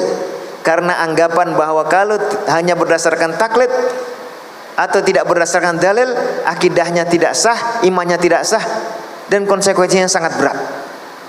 Padahal akidah ini sudah dikenal sejak zaman Rasulullah Sallallahu Alaihi Wasallam. Secara fitrah manusia sudah mengenal Allah dan seterusnya. Kalau orang sudah tahu dan yakin, lalu keyakinan dan pengetahuan itu sudah sesuai dengan kenyataan, maka tidak perlu dituntut untuk berdalil, apalagi dituntut untuk menganalisis, apalagi dituntut untuk ragu terlebih dahulu supaya mencari dalil. Kita semua misalnya tahu bahwa kita ini ada, ya, kita tahu bahwa kita ini ada tanpa dalil, karena ini sudah kita rasakan langsung. Dan yang diperlukan dalil itu adalah sesuatu yang memang belum diketahui secara meyakinkan. Kita ada juga Ibnul Arabi, murid dari Al-Ghazali. Beliau salah satu ulama di kalangan timur, di kalangan barat ya, dari wilayah Maroko dan sekitarnya. Ada Abu Abdullah Ar-Razi, salah satu tokoh konseptor besar dalam mazhab Asy'ariyah, yang bersikap kritis, tidak hanya menerima begitu saja ajaran dari mutaqaddimin, ajaran dari Al-Juwaini, tapi mengkritisi argumentasi mereka satu demi satu. Yang kadang-kadang keterlaluan kritisnya sampai sesuatu yang sudah meyakinkan pun beliau ragukan. Al-Amidi juga mirip. Abul Hasan Al-Amidi ini salah satu tokoh pemikir Asy'ariyah yang sangat kritis. Kalau kita baca beberapa buku beliau, apa yang ditulis atau disampaikan oleh Al-Asy'ari, disampaikan oleh Al-Juwaini, semuanya rata-rata beliau kritisi. Lalu kadang-kadang tidak ada lagi yang diterima, sehingga beliau mengajukan argumentasi baru. Argumentasi baru itu belum tentu lebih kuat daripada yang sebelumnya. Nah, ini persoalannya. Karena itu Al-Amidi dikenal sebagai tokoh yang sering tawakuf, sering abstain, tidak punya sikap tegas. Jadi ternyata kadang-kadang seseorang ketika mendalami kalam, dan bukan kadang-kadang ya, sering dia menemukan argumentasi pihak yang ini dengan yang ini berbenturan, sehingga sulit bagi dia mengambil keputusan. Biasanya dua-duanya memang keliru. Yang benar adalah pilihan yang ketiga. Lalu Al-Baydawi, ya, ini masih satu haluan dengan Ar-Razi. Kemudian Al-Iji, ya, punya kitab terkenal, ya, Al-Mawaqif, yang kemudian ketika disyarah dia menjadi kitab, salah satu kitab induk kalangan belakangan mazhab Asy'ari, tapi tidak memiliki banyak penambahan opini baru selain yang sudah disampaikan oleh kalangan mutaqaddimin, kalangan yang sudah terpengaruh Mu'tazilah, dan kalangan yang sudah terpengaruh falasifah. Nah, saja Al-Iji dikenal punya keunikan dalam mazhab Asy'ari. Beliau mengatakan bahwa kalamullah itu ada hurufnya. Kalamullah yang sifat Allah itu ada hurufnya. Ini sesuatu yang unik dalam mazhab Asy'ari. Bahkan beliau berusaha menisbatkan itu kepada Abul Hasan Al-Asy'ari sendiri sebagai salah satu qaul dari dua qaulnya. As-Sanusi yang tadi sudah kita bahas, ya. Ada yang membacanya As-Sinnausi. Kemudian Al-Bajuri, ini salah seorang tokoh belakangan, ya, salah seorang syekh dari Al-Jami' Al-Azhar atau masjid atau Universitas Al-Azhar. Beliau antara lain mensyarah beberapa kitab akidah termasuk kitabnya As-Sanusi, ya, dan punya beberapa perbedaan dengannya. Oleh karena itu kalau kita ingin melihat bagian akhirnya perjalanan mazhab Asy'ari, kita antara lain bisa mengambil karya-karya dari dua tokoh ini, As-Sanusi dan Al-Bajuri rahimahullah. Nah, sekarang yang terakhir, sebelum itu kita tampilkan beberapa contoh referensi. Ini Al-Luma' karya Abul Hasan Al-Asy'ari, salah satu kitab yang awal beliau tulis ketika keluar dari Mu'tazilah. Ini Al-Luma' As-Saghir, ada lagi Al-Luma' Al-Kabir. Al-Luma' ini juga sudah disyarah oleh Al-Baqillani. Ya, di situ masih jelas kentara konsep kasabnya, kemudian jelas kentara konsep fi'il dengan fa'il dan seterusnya. Al-Ibanah an Usulid Diyanah juga kitabnya Al-Asy'ari. Al-Insaf karya Al-Baqillani, Al-Irsyad karya Al-Juwaini, ya, Al-Iqtisad fil I'tiqad ini karya Al-Ghazali, Nihayatul Iqdam Asy-Syahrastani, murid dari muridnya Al-Juwaini, Kitabul Arba'in fi Usuluddin ini karya Ar-Razi, Abkarul Afkar ini salah satu karya besar punya Abul Hasan Al-Amidi, Aqidatu Ahli Tauhid ini As-Sanusiyah Al-Kubra, ya. Kemudian Hasyiyah ala Jauharatit Tauhid, sebuah penjelasan terhadap sebuah nazam dalam tauhid karya Al-Bajuri, yang semuanya ini seandainya cukup orang membahas ini, insya Allah secara umum sudah tergambar bagaimana mazhab Al-Asy'ari. Waktu habis, Ustaz? Ya, insyaAllah kita boleh mulakan dengan sesi soal jawab. Okey, sambil kita buka sesi soal jawab, saya akan buka slide terakhir. Ini topik-topik utama yang patut disoroti kalau kita membahas perbedaan antara mazhab Salafi dan mazhab Asy'ari. Ya. Masing-masing topik ini butuh daurah sendiri atau perlu kuliah 4 tahun mungkin. Ya. Tapi nanti bisa kita sampaikan ringkasannya di akhir pembahasan. Silakan, Ustaz. Jadi insyaAllah kita buka untuk soal jawab, untuk ditujukan kepada Al-Fadhil Ustaz Nidhal Mashhud yang berkaitan dengan tajuk saja. Jangan duk tanya bab fiqh pula. Jadi dengan ini saya menjemputlah kita bagi belah pihak asatizah yang ni kaum muslimat pula. Jadi insyaAllah siapa yang nak tanya boleh angkat tangan ataupun dia boleh bangkit untuk ke mic untuk dia bercakap, insyaAllah. Ataupun angkat tangan, kita bagi mic, dipersilakan.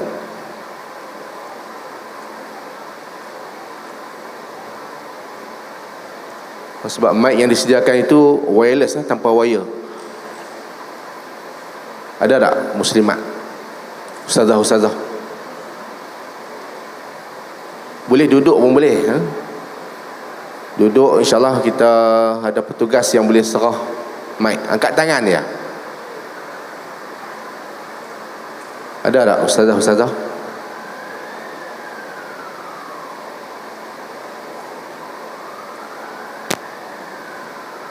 Tak ada. Ataupun boleh tulis di kertas, saya ambil, saya kemukakan soalan di sini. Nah, kalau ada tulis di kertas tu, angkat tangan, kami ada petugas yang boleh ambil kertas soalan tu. Ada tak? ustazah-ustazah ni, sebab kita tak boleh tunggu lama ni untuk soal jawab.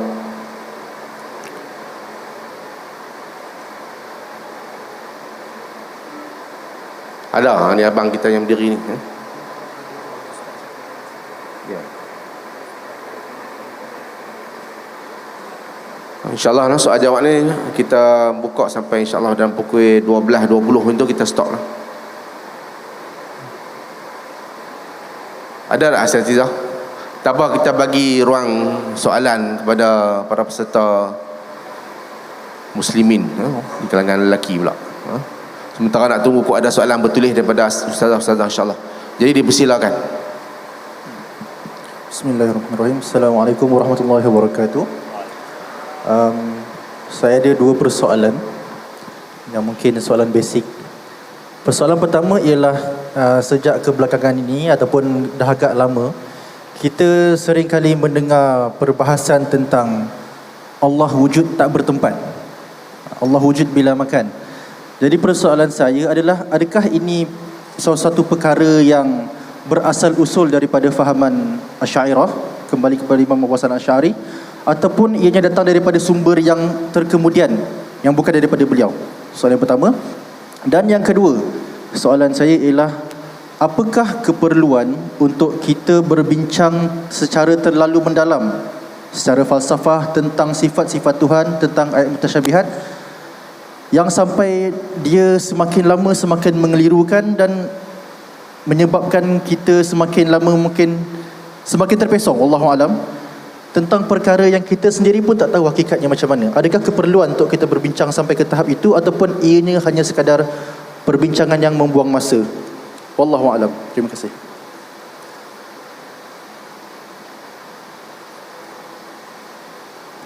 Masih ada tanya atau langsung jawab? Jadi insyaAllah Ustaz jawab yang dulu, insyaAllah. Baik, yang kedua dulu ya. Pertanyaan yang kedua. Adakah penting kita membahas persoalan-persoalan akidah atau filsafat ini sampai terlalu mendalam? Sebetulnya jawabannya tergantung pada isi pembahasan kita. Tergantung isi pembahasan kita. Kalau isi pembahasan kita isi dengan penjelasan-penjelasan yang berasal semata dari opini manusia, ya, apalagi dari aneka macam aliran yang jauh dari Islam, ya, aliran-aliran yang ada di Yunani, aliran-aliran yang ada di India, aliran-aliran yang ada di Cina, secara langsung maupun yang sudah diambil ke dunia Islam, maka dia menjadi pembahasan yang tidak berguna untuk menambah keimanan, untuk menambah wawasan akidah Islam. Kenapa? Karena dia bukan sumber yang diakui sebagai sumber yang otoritatif untuk akidah Islam, ya, itu. Tapi dia punya kegunaan untuk menunjukkan kepada kita betapa nikmatnya akidah Islam. Seperti kata para sahabat antara Khalifah Umar bin Khattab radhiyallahu anhu, orang kalau tidak mengenal jahiliyah, dia kurang merasakan nikmatnya Islam, nikmatnya tauhid. Maka salah satu cara kita memperkuat nikmat perasaan kita terhadap nikmatnya akidah Islam, kita membaca akidah-akidah yang bercanggah dengan kebenaran, akidah-akidah yang menyimpang, akan kita tahu, oh, nikmat sekali orang Islam mendapatkan petunjuk seperti ini. Nah, itu satu. Yang kedua, kalau kita isi pembahasan akidah ini dengan sumber-sumber yang memang otoritatif, ya, dengan ayat-ayat Al-Quran yang membahas rinci sifat-sifat Allah, berapa banyak sifat Allah disebutkan dalam Al-Quran, kemudian dirinci sebagiannya oleh Rasulullah Sallallahu Alaihi Wasallam, ya. Contoh, kita tahu Allah Qadir dan ala kulli syai'in qadir, dan Allah juga fa'alun lima yurid, melakukan apa yang dia kehendaki. Jadi Allah maha mampu dan juga maha melakukan apa yang dikehendakinya. Ini secara umum kita sudah paham, kita bisa amalkan, kita bisa hayati akidah itu. Tapi kalau kita ditambah dengan rincian dari Rasulullah, oh, ternyata Allah mentakdirkan langit dan bumi ini dengan terlebih dahulu 50.000 tahun sebelum penciptaan langit bumi. Allah sudah mencatatkan takdir itu dalam Lauh Mahfuz. Allah menciptakan kolam, satu makhluk yang khusus diberikan tugas untuk mencatat takdir di atas lauh mahfud. Lalu kemudian ketika manusia mulai muncul janin dalam perut ibunya, Allah juga memerintahkan malaikat untuk menuliskan catatan takdir 4 perkara. Menuliskan umurnya, menuliskan rizkinya, menuliskan amalnya, menuliskan nasibnya, apakah menjadi orang yang bahagia ataukah menjadi orang yang durhaka. Lalu kemudian setiap tahun untuk masyarakat bumi, Allah juga menurunkan catatan takdir kepada malaikat, yaitu di suatu malam yang kita kenal sebagai Lailatul Qadri, yang di situ semua takdir setahun dihimpun. Nah, ini rincian-rincian yang berguna. Kenapa? Sumbernya benar, otoritatif, dan bisa menambah iman. Itu pertanyaan kedua. Ya, pertanyaan pertama apa tadi? Tentang apa, Ustaz? Yang pertama tadi? Ya. Maaf, ini lupa ya. Sifat manusia. Allah ni wujud bila Allah makan. wujud bila Oh ya, Allah wujud bila makan. Ya. Kalau kita mau makan juga wujud bila kita makan. Ya, ini salah satu ungkapan. Pertanyaannya, apakah otentik dari Abul Hasan Al-Asy'ari atau belakangan? Jadi begini, ada dua isu di dalam ungkapan itu, bahwa Allah tidak punya tempat, tidak punya makan, dan bahwa Allah tidak dinyatakan di atas alam, yang kemudian dalam bahasa belakangan disebut tidak punya arah. Ya. Kalau pernyataan bahwa Allah tidak punya tempat, itu sudah ada dalam pernyataan Abul Hasan Al-Asy'ari. Tapi yang dimaksud oleh beliau dengan tempat bukan ruang, bukan posisi. Yang dimaksud oleh beliau sebagai tempat adalah jism yang ada di bawah jism yang lain, yang jism ini menyangga jism di atasnya, menopang jism di atasnya. Itulah tempat. Jadi kalau kita punya misalnya ini jism, ya, benda yang tersusun ditaruh di atas meja, meja ini menyanggah ini, maka kita katakan benda ini punya tempat. Sebab kalau yang di bawah diambil, dia akan jatuh. Itu tempat. Tapi bukan ruang atau posisi. Itu maksud dari Abul Hasan Al-Asy'ari. Ya. Lalu penambahan berikutnya kemudian ada. Nah, tapi yang diperjuangkan oleh Abul Hasan Al-Asy'ari sebagai akidah, kalau kita baca di Maqalat Islamin, kita baca di Al-Ibanah, adalah justru penegasan posisi Allah alal arsy, di atas arsy. Bahkan ketika Al-Baqillani, salah satu kalangan mutaqaddimin, ya, mengajukan satu pertanyaan, apakah Allah itu fi kulli makan, ya, ataukah apakah Allah itu fi kulli makan? Beliau mengatakan kalla wallah, ya. Justru jawabannya adalah bal alal arsy, di atas arsy. Jadi pernyataan bahwa Allah tidak punya tempat itu memang sudah ada dalam madzhab Al-Asy'ari, tapi yang beliau maksud dengan tempat adalah jism yang menyangga jism yang lain. Karena Allah baginya bukan jism dan tidak disangga oleh jism apapun, maka berarti tidak punya tempat. Tapi tidak punya tempat bukan berarti tidak ada di atas. Nah, ini Abul Hasan Al-Asy'ari termasuk Ibnu Kullab menyatakan Allah Subhanahu wa taala itu di atas alam dan terpisah dari alam.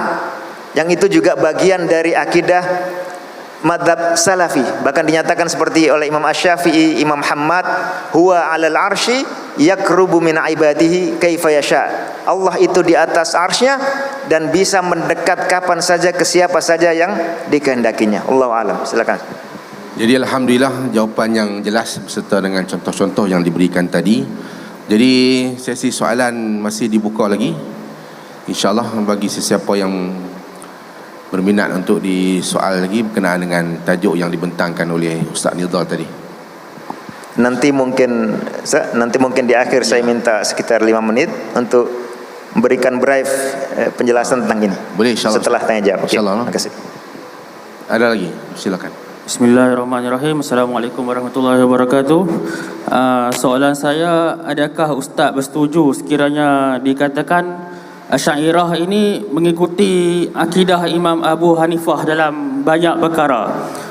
Contohnya dalam bab iman, di sisi Imam Abu Hanifah tasdiq bil qalbi itu adalah aslul iman, sedangkan syahadah dan amal itu adalah mustakmilul iman, penyempurna iman. Dan ini juga selari dengan manhaj Asy'ariyah. Dan di dalam akidah Tahawiyah disebut bahawa Allah ini maha suci dari had, anggota dan arah. Ini juga selari dengan Asy'ariyah. Jadi apakah pendapat Ustaz dalam perkara ini? Jadi insyaAllah Langsung Ustaz. Okey.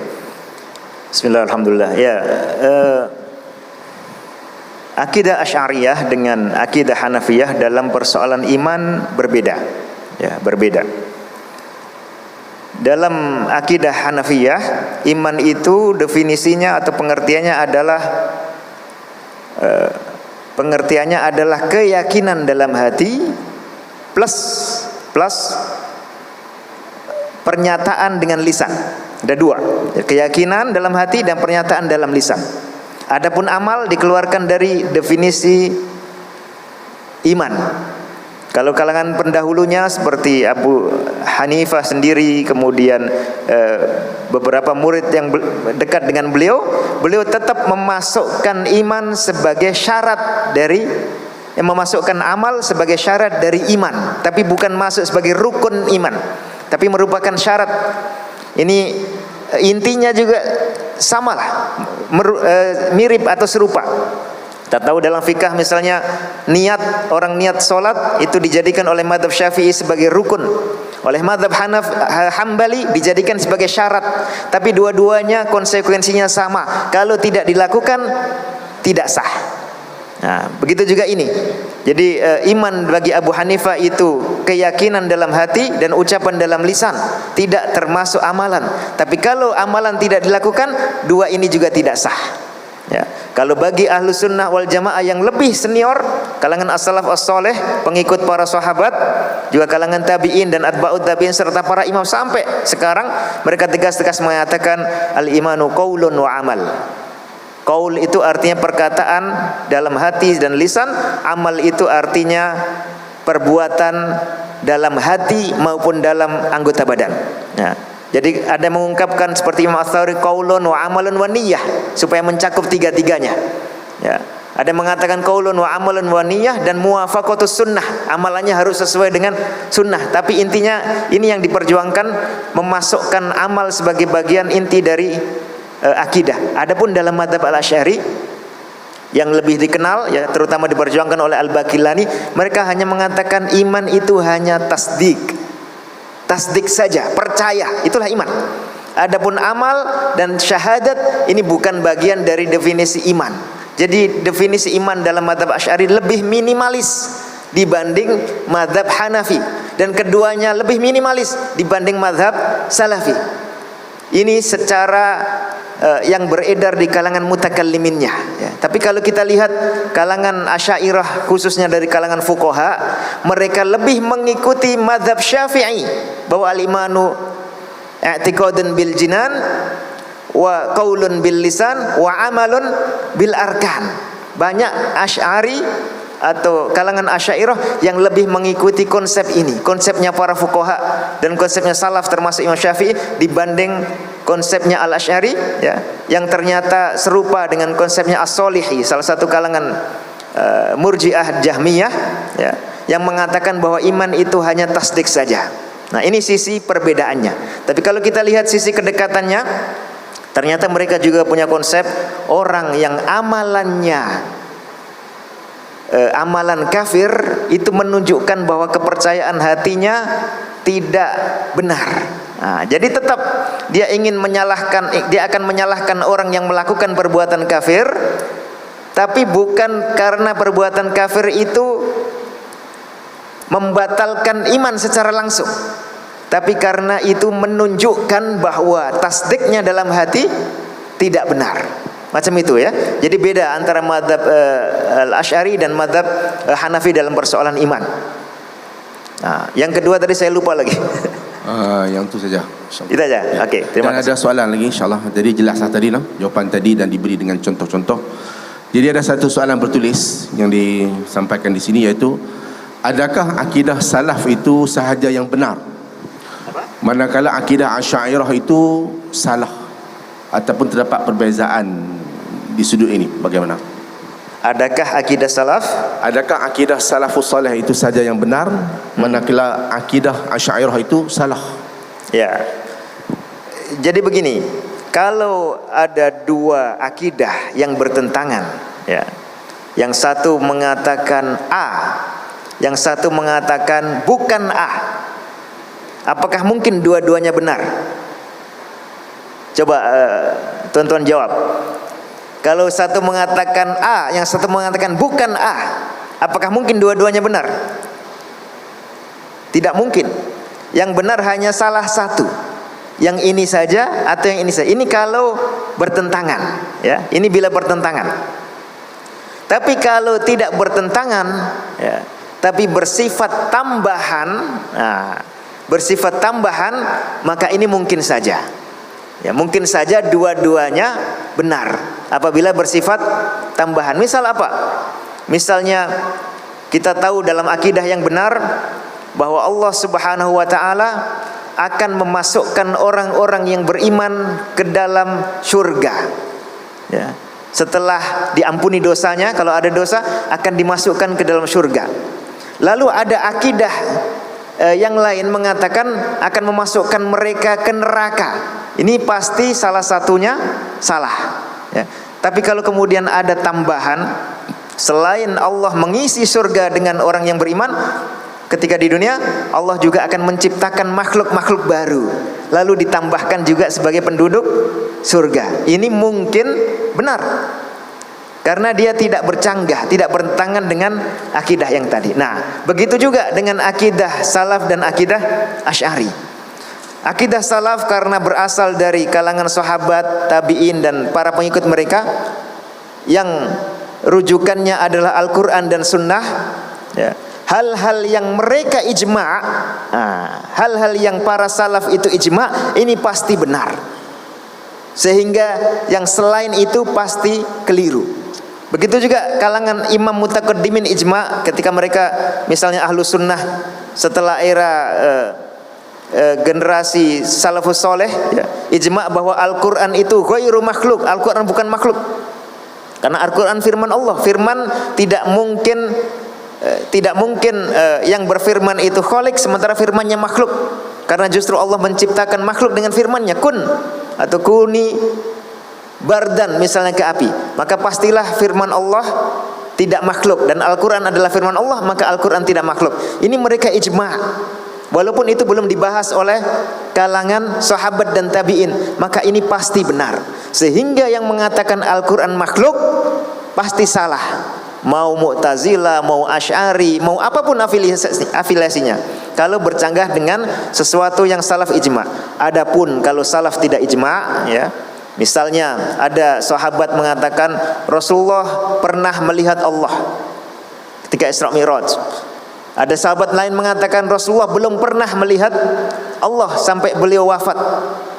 Maka ketika Al-Asy'ari mengatakan, ya, ada orang Asy'ari mengatakan Rasulullah melihat Allah, maka ini tidak bisa kita pastikan keliru. Sebab yang dua ini tadi, ya, belum ijma', ya, tidak bisa kita hukumi sebagai keliru kecuali kita mendatangkan dalil yang terperinci mengenai itu. Wallahu a'lam.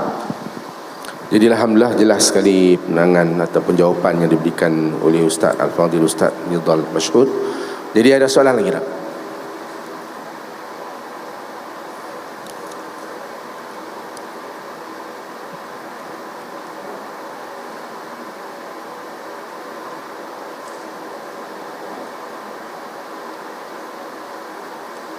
Jadi insyaAllah dipersilakan.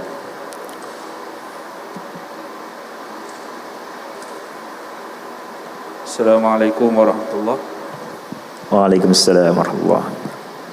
Saya ada dua soalan. Silakan. Yang pertama mengenai soalan yang pertama ni dia berkait dengan slot sebelum ini, iaitu Maulana Nasri tadi mengenai usul dan furu', tapi berkait juga dengan slot yang sekarang. Baik, berkenaan dengan isu usul dan furu', saya nak tanya tadi tapi tak sempat. Apakah garis panduan ataupun mi'yar untuk kita nak klasifikasikan perkara itu usul dan furu' dalam akidah. Contoh, saya bagi contoh dalam isu istawa. Ramai yang menyatakan isu ni furu', tetapi dari sudut fakta yang kita lihat dari kalangan para salaf, lebih daripada 2 ataupun 3 aqwal dalam kalangan salaf yang menyatakan istiwa Allah di atas arasy ni telah berlaku ijma' dalam kalangan salaf. Jadi adakah kita boleh clarify perkara yang telah ijma' dalam kalangan salaf sebagai furu' dalam akidah yang boleh diperselisihi? Itu yang pertama. Yang kedua, apa pandangan Ustaz tentang taksim Asy'ariyah di antara mutaqaddimin dengan mutaakhirin? Di sana ada perbezaan dalam kalangan pandangan-pandangan ulama Asy'ariyah yang awal dan mutaakhirin. Dan kita lihat Asy'ariyah mutaakhirin pada hari ini, di sana ada pendapat-pendapat yang kita kata agak bahaya, seperti dalam isu istighasah kepada Nabi SAW dan juga kepada wali-wali di kubur. Adakah kita boleh terima keraian antara Salafiyah dengan Asy'ariyah dalam keadaan Asy'ariyah mutaakhirin berpendapat dengan pendapat sedemikian? Demikian juga dalam isu-isu sifat khabariyah, pandangan-pandangan Asy'ariyah mutaakhirin yang kelihatannya seperti sependapat dengan Mu'tazilah dan Jahmiyah, seperti mereka menafikan terus Allah di atas dan mengatakan Allah tak ada di atas, tak ada di bawah, tak ada di kanan, tak ada di tepi, tak ada di dalam dan tidak ada di luar. Itu adalah nas daripada Jahmiyah di zaman awal. Jadi bagaimana kita nak berinteraksi dengan isu-isu mutaakhirin Asy'ariyah seperti ini? Dan berkait dengan itu juga pandangan Ustaz juga mengenai ulama-ulama Asy'ariyah seperti Al-Ghazali dan juga Ar-Razi yang terdapat nas dan juga riwayat-riwayat yang begitu banyak dalam kitab-kitab Asy'ariyah sendiri yang mengatakan bahawa mereka ni tarajuk kepada mazhab salaf di akhir hayat mereka. Demikian juga Abu Hasan Al-Asy'ari. Jadi bagaimana, apa mauqif kita dalam nak berinteraksi dengan tarajuk mereka ini? Adakah kita nak mengatakan riwayat ini tidak sahih atau macam mana? Wallahu a'lam. Assalamualaikum. Ya, terima kasih. Ini penanya terakhir atau ada lagi? Ya, tolong minta Ustaz jawab yang soalan yang kedua dulu. Okey. Ada waktu berapa menit? Waktu insya-Allah kita ada lebih kurang 10 minit ni. 10 menit. Okey. Bismillah ya. Bismillah, alhamdulillah. Untuk soalan pertama, jadi furu' atau usul itu, furu' artinya cabang, usul artinya pokok. Ya.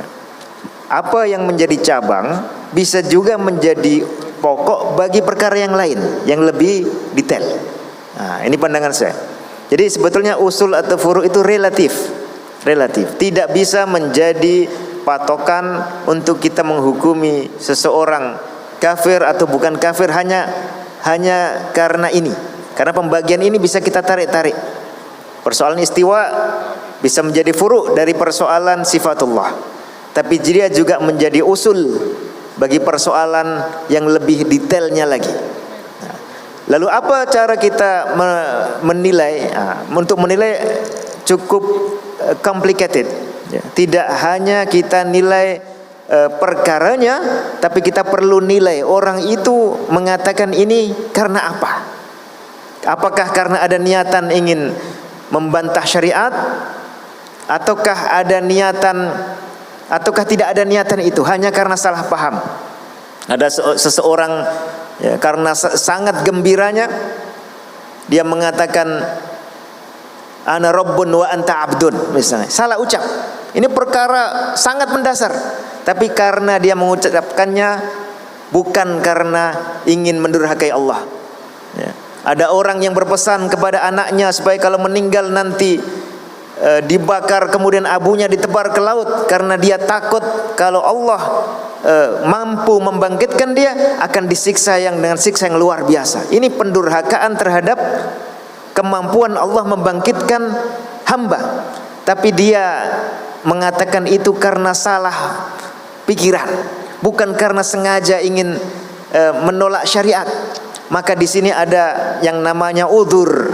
Jadi walaupun ucapan seseorang itu sangat krusial ya, sangat parah, tapi kalau dia punya udzur, entah karena tidak mampu paham atau udzur karena salah memahami dalil, maka di sini ada celah bahwa vonisnya tidak akan jatuh. Seperti itu ya Ustaz. Jadi usul atau furu itu sebetulnya relatif, tapi rata-rata orang menyebut masalah usul artinya ini perkara yang sangat kuat, ya, sangat kuat sehingga jangan sampai diselisih. Lalu yang kedua saya jawab sekaligus dengan menjelaskan ini, bisa ditampilkan. Ya, insyaallah Ya, mungkin sekitar 5 menit atau 6 menit ya. Ya, soalan yang kedua berkenaan dengan Oh, ada 2. Ya, silakan. tadi kan.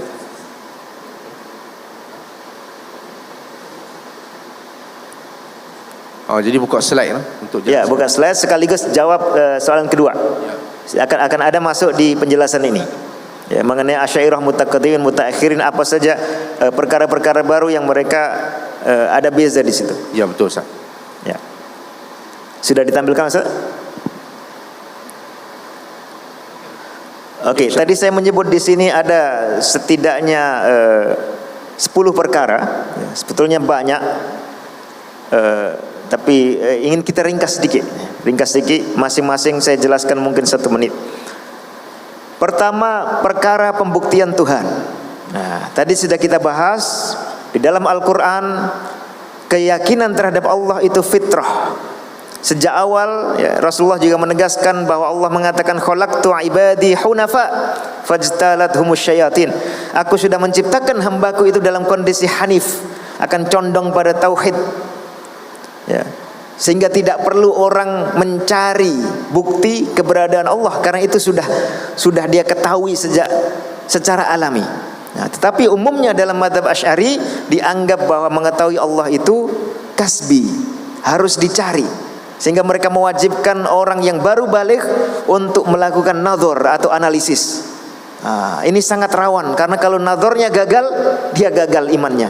Kalau dia tidak nadhar, walaupun sudah bersyahadat, bisa dianggap tidak sah, seperti tadi kita sampaikan dari As-Sanusi. Ya. Ada yang mengatakan dia tetap sah tapi dosa, ya, punya dosa. Ada yang mengatakan tetap sah tapi kurang bagus dan seterusnya. Padahal seperti kata para rasul kepada kaum mereka, afillahi syakkun fatiris samawati wal ard, pencipta langit dan bumi pasti ada, dan itu adalah Allah, tidak ada keraguan. Bahkan tidak ada keraguan bahwa Allah itu hanya satu. Nah, ini perbedaan mencolok antara mazhab Salafi dengan Asy'ari dalam pembuktian Tuhan. Ya, harus atau tidak, dan apakah perlu dengan cara yang seperti itu. Lalu yang kedua, keberadaan Tuhan. Salaf dan Abul Hasan Al-Asy'ari dan kalangan Mutaqaddimin sepakat bahwa Allah itu di atas. Ini jelas, tidak bisa dibantah kalau kita baca buku-buku mereka. Tapi Al-Asy'ari dan kalangan Mutaqaddimin menghindari, mengatakan di atasnya bukan dengan tempat, bukan dengan jihah.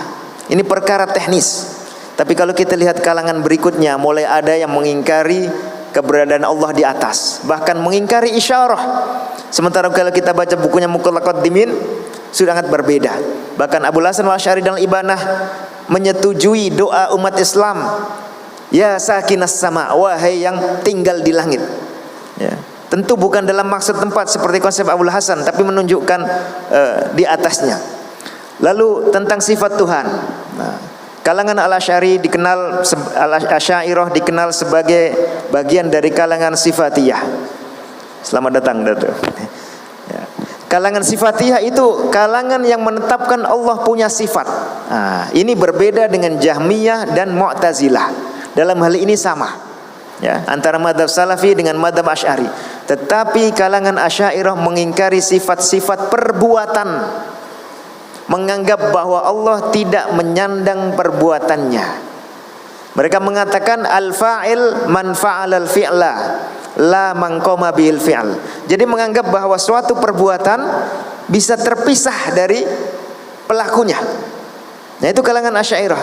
Sehingga perbuatan Allah dikatakan oleh Asy'ariyah tidak disandang Allah. Ini jelas berbeda dengan mazhab Salafi. Antara yang ditegaskan oleh Imam Al-Bukhari, ya, dalam Sahih Al-Bukhari dan juga dalam Khalqu Af'alil Ibad, bahwa orang perlu membedakan antara fa'il, perlu memperjelas antara fa'il, fi'il dan maf'ul, antara pelaku perbuatan, antara perbuatan dan antara objek dari perbuatan. Allah menciptakan bumi misalnya, maka Allah kita pahami sebagai fa'il menciptakan. Nah, perbuatan mencipta ini perbuatannya Allah, itu disandang oleh Allah, sifat dari Allah. Maka perbuatan mencipta oleh Allah itu bukan suatu makhluk. Tapi bagi mazhab Asy'ari, perbuatan ini dianggap sebagai makhluk. Lalu makhluk apa itu? Apa mungkin ada perbuatan berdiri sendiri, berjalan sendiri, muncul sendiri? Akhirnya mereka bingung dengan hal itu, ya. Caranya dialihkan fi'il adalah maf'ul itu sendiri. Nah, jadi perbuatan mencipta bumi adalah bumi itu sendiri. Ini tidak masuk akal. Artinya hanya ada dua, ada Allah dan ada bumi, tiba-tiba muncul tanpa Allah melakukannya dengan perbuatannya sendiri. Dan inilah inti dari penyimpangan dalam akidah Asy'ariyah. Dan itu sudah ada sejak zaman Abul Hasan al-Asy'ari sampai seterusnya masih dijaga dalam madhab, ya, yang itu bertentangan dengan akal sehat. Akan tetapi kalau kita lihat Imam Al-Asy'ari dalam buku Al-Ibanah, beliau terkesan sudah mulai menjauhi aliran ini, ya, dan sama sekali tidak menyebutnya. Maka kalau seorang yang berafiliasi dengan mazhab Asy'ari, dia mengikuti kitab Al-Ibanah itu lalu tidak mengikuti pandangan-pandangan lain yang bercanggah dengan salaf, maka dia pun masih bisa kita golongkan sebagai pengikut salaf, ya. Tapi kalau dia mempertegas ini sebagai sebuah akidah yang dianggap benar, lalu menganggap, nah ini salah satu juga masalahnya, orang yang menganggap bahwa manusia, ini masuk ke perbuatan hamba atau takdir hamba, ya. Manusia dalam mazhab Asy'ari dianggap tidak melakukan perbuatan. Nah, tadi tuan-tuan datang ke sini berjalan, ya. Berjalan itu perbuatan atau bukan? Perbuatan. Itu siapa pelakunya? Bagi mazhab Asy'ari pelakunya Allah. Karena tidak ada beda antara pelaku dengan pencipta. Sementara tadi Imam Bukhari menyatakan, ya, harus kita bedakan antara fi'il, antara fa'il dengan maf'ul. Jadi akidah yang benar seperti dikatakan Imam Bukhari, af'alul ibadi makhluqah. Af'alul ibad artinya hamba itu punya perbuatan. Dialah yang melakukan perbuatan. Dialah yang melakukan sholat, dialah yang melakukan zakat, dialah yang kalau naudzubillah berdosa melakukan dosa, sehingga dialah yang nanti bertanggung jawab di akhirat. Tapi bagi mazhab Asy'ari pelakunya adalah Allah, hamba hanyalah kasib. Nah, hanyalah berupaya. Istilahnya berupaya atau kasab. Tapi berupaya ini bukan suatu perbuatan. Tidak masuk akal lagi. Berupaya tapi bukan melakukan perbuatan. Hanya sekedar beriringan antara adanya kudrah dalam hati, dalam diri dia dengan munculnya perbuatan, tanpa kudrahnya itu punya kesan langsung terhadap perbuatannya. Sehingga menjadi tidak masuk akal kenapa dia yang diminta bertanggung jawab, dan bertentangan dengan akal sehat, bahkan bertentangan misalnya dengan perkataan Fir'aun, wa fa'alta fa'alataka allati fa'alta. Ada penegasan wa fa'alta, ya, diperkuat fa'alataka allati fa'alta, ya. Ini perkataan orang kafir, tapi yang penting adalah apa jawaban Nabi Musa? Fa'altuha idzan. Diakui. Jadi fa'il dari perbuatan kita adalah diri kita. Adapun Allah itu adalah pencipta dari perbuatan itu. Sebagaimana Allah mencipta diri kita, Allah mencipta badan kita, Allah mencipta perbuatan kita, Allah mencipta kehendak dalam hati kita, lalu itu melahirkan perbuatan, maka perbuatan ini juga adalah ciptaan Allah, tapi bukan dilakukan oleh Allah. Ini antara sifat Tuhan perbuatan hamba, ya. Sama status Al-Quran, ya. Kita tahu Al-Quran itu kalam, dan kalam itu isinya adalah ungkapan dan makna. Ini saya ringkas, ungkapan dan makna. Bismillahirrahmanirrahim itu ungkapan, ya. Lalu ada maknanya, itulah kalam. Ini berdasarkan akal sehat dan bahasa manusia. Adapun orang yang hanya punya makna dalam hati tapi tidak diungkapkan, dia dikatakan sakitun, orang diam. Tapi menurut mazhab Asy'ari bukan. Makna itulah kalam. Adapun ungkapan ini sesuatu yang berbeda dari kalam. Ini juga tidak masuk akal. Maka ketika Allah berfirman, itu Allah menyampaikan suatu makna ya, yang sudah diketahui oleh ilmunya, lalu menyampaikannya dengan berupa ungkapan. Misalnya ya Musa, itu betul-betul ada ungkapan ya Musa, dan ungkapan itu punya makna. Dua-duanya adalah sifat dari Allah Subhanahu wa taala. Tentang pengertian iman tadi sudah kita bahas. Terakhir tentang bukti kenabian, ada sejak Al-Baqilani dan yang lain menganggap bahwa Nabi hanya bisa dibuktikan dengan mukjizat. Kalau tidak itu, tidak terbukti kenabiannya. Ini kita tahu Khadijah, Abu Bakar As-Siddiq tahu Rasulullah itu Nabi dan yakin, dan iman mereka ini sah tanpa mereka menunggu adanya mukjizat. Jadi mestinya kita buka lebar ya. Bukti kenabian itu luas. Tidak hanya perkara mukjizat yang di luar keadaan, yang luar biasa. Tapi orang kalau sudah tahu bahwa si A ini jujur sejak kecil, akhlaknya mulia, tidak pernah melakukan perbuatan yang buruk, tidak mungkin orang itu mengaku nabi kecuali satu dari dua perkara. Orang ini berubah menjadi orang yang sangat buruk, atau memang orang ini benar. Karena orang ini bukan orang yang buruk, maka orang ini benar. Maka berarti kenabiannya sudah terbukti. Ini rata-rata sahabat seperti itu ya. Jadi di dalam mazhab Asy'ari ada pembatasan bukti kenabian menjadi sangat sempit, sementara rahmat Allah itu sangat luas. Sebagaimana bukti keberadaan Allah juga sangat banyak. Tidak hanya bukti yang disampaikan oleh mazhab Asy'ari, yaitu dalilul a'rad ya. Ini istilah teknis ya, yang itu sendiri mereka banyak ikhtilaf, banyak berdebat mengenai keabsahannya. Bukti kenabian juga tidak hanya mukjizat, tapi sangat luas.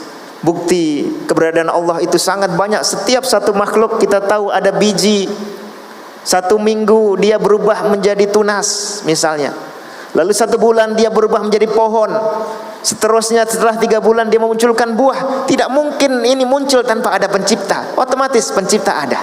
Bahkan bukan hanya mencipta, dia punya kasih sayang, sifat rahmah, dia punya sifat ihkam karena menyusun makhluk yang sedemikian dahsyat. Itu 1 biji sudah cukup menjadi dalil keberadaan Allah, bahkan menjadi dalil sifat-sifat mulia Allah. Kenapa dibatasi dengan dalilul a'rad yang dikatakan alam ini jauhar dan arad? Lalu jauhar itu tidak bisa dibuktikan kebaharuannya kecuali dengan keharusan ada kemestian adanya arad pada jauhar. Lalu kemudian ini tidak bisa dibuktikan kecuali dengan penafian hawadis la awallah. Banyak istilah teknis. Yang intinya di dalam mazhab Asy'ari ada pembatasan seseorang beriman kepada Allah dipersulit.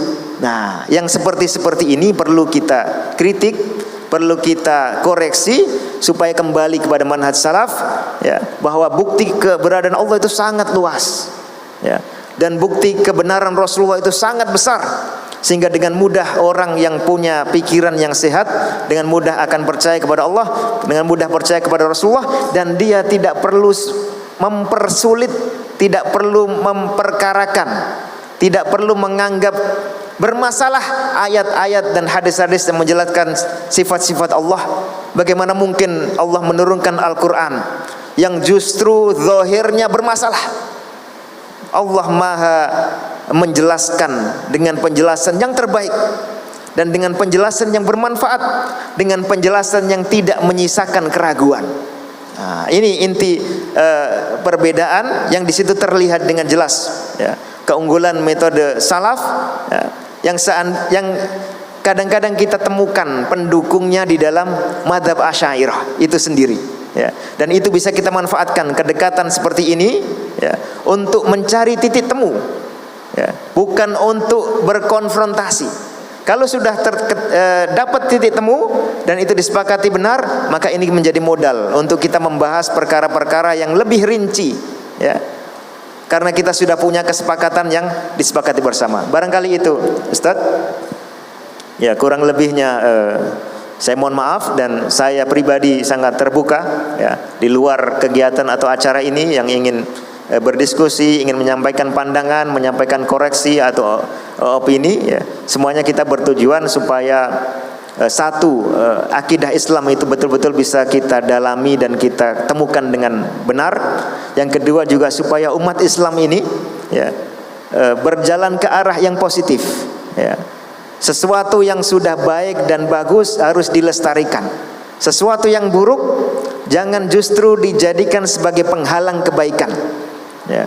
Kalau kita sudah bisa sepakat, umat Islam sepakat bahwa as-salafus soleh dari sahabat tabi'in dan penerus mereka adalah rujukan yang otoritatif, maka yang lain-lain ini justru ditimbang dengan ini ya. Jangan dibalik aturannya.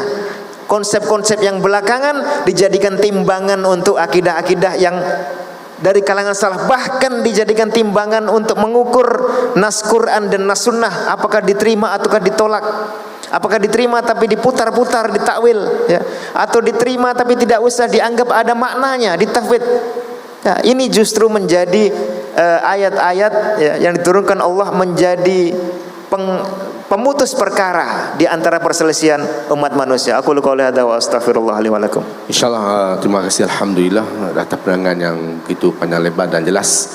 Jadi soalan yang terakhir, insyaAllah Ustaz, boleh lah. Soalan terakhir berkenaan dengan apakah zat Allah ada had seperti yang disebutkan dalam kitab akidah atau Hawiyah? Jadi silakan. Ya, had itu batasan ya. Imam Ibnu Mubarak ya, tadi kita bahas ya. Imam Mubarak salah satu ulama salaf atau penerus salaf, pernah ditanya bima na'rifu rabbana, dengan apa kita mengenal Allah? Beliau menjawab bi annahu fauqa arsy atau bi annahu ala arsy fauqa sab'i samawati. Kita mengenal Allah bahwa Allah itu di atas singgasananya, di atas 7 lapis langit. Lalu ditanya kembali bihaddin, dengan batas, beliau menjawab bihaddin. Artinya apa? Kita menetapkan batas untuk Allah kalau maksudnya adalah untuk membedakan antara Allah dengan makhluk, bahwa ada batas ya, tidak bersatu.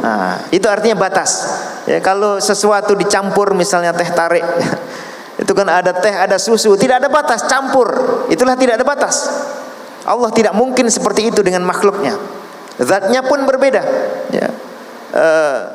Zatnya saja berbeda, bagaimana bisa bercampur? Itu maksudnya batas. Maka dikatakan dalam banyak penulis akidah salaf, Allahu ala arsyihi mubayinun li khalqihi, terpisah dari makhluknya. Kalau had itu maksudnya seperti ini, maka benar ya, maka benar. Tapi kalau had itu maksudnya adalah bahwasanya Allah diketahui oleh makhluknya ya, diketahui oleh makhluknya batasannya. Artinya seperti halnya saya mengetahui gelas ini batasannya, saya tahu lengkap. Inilah yang namanya ihatatu ilmi al-alim bima'lumihi. Maka itu tidak mungkin. Inilah dikatakan oleh Imam Ahmad ya, menurut akidah salaf, bahwa Allah itu tidak punya batas yang diketahui oleh makhluknya.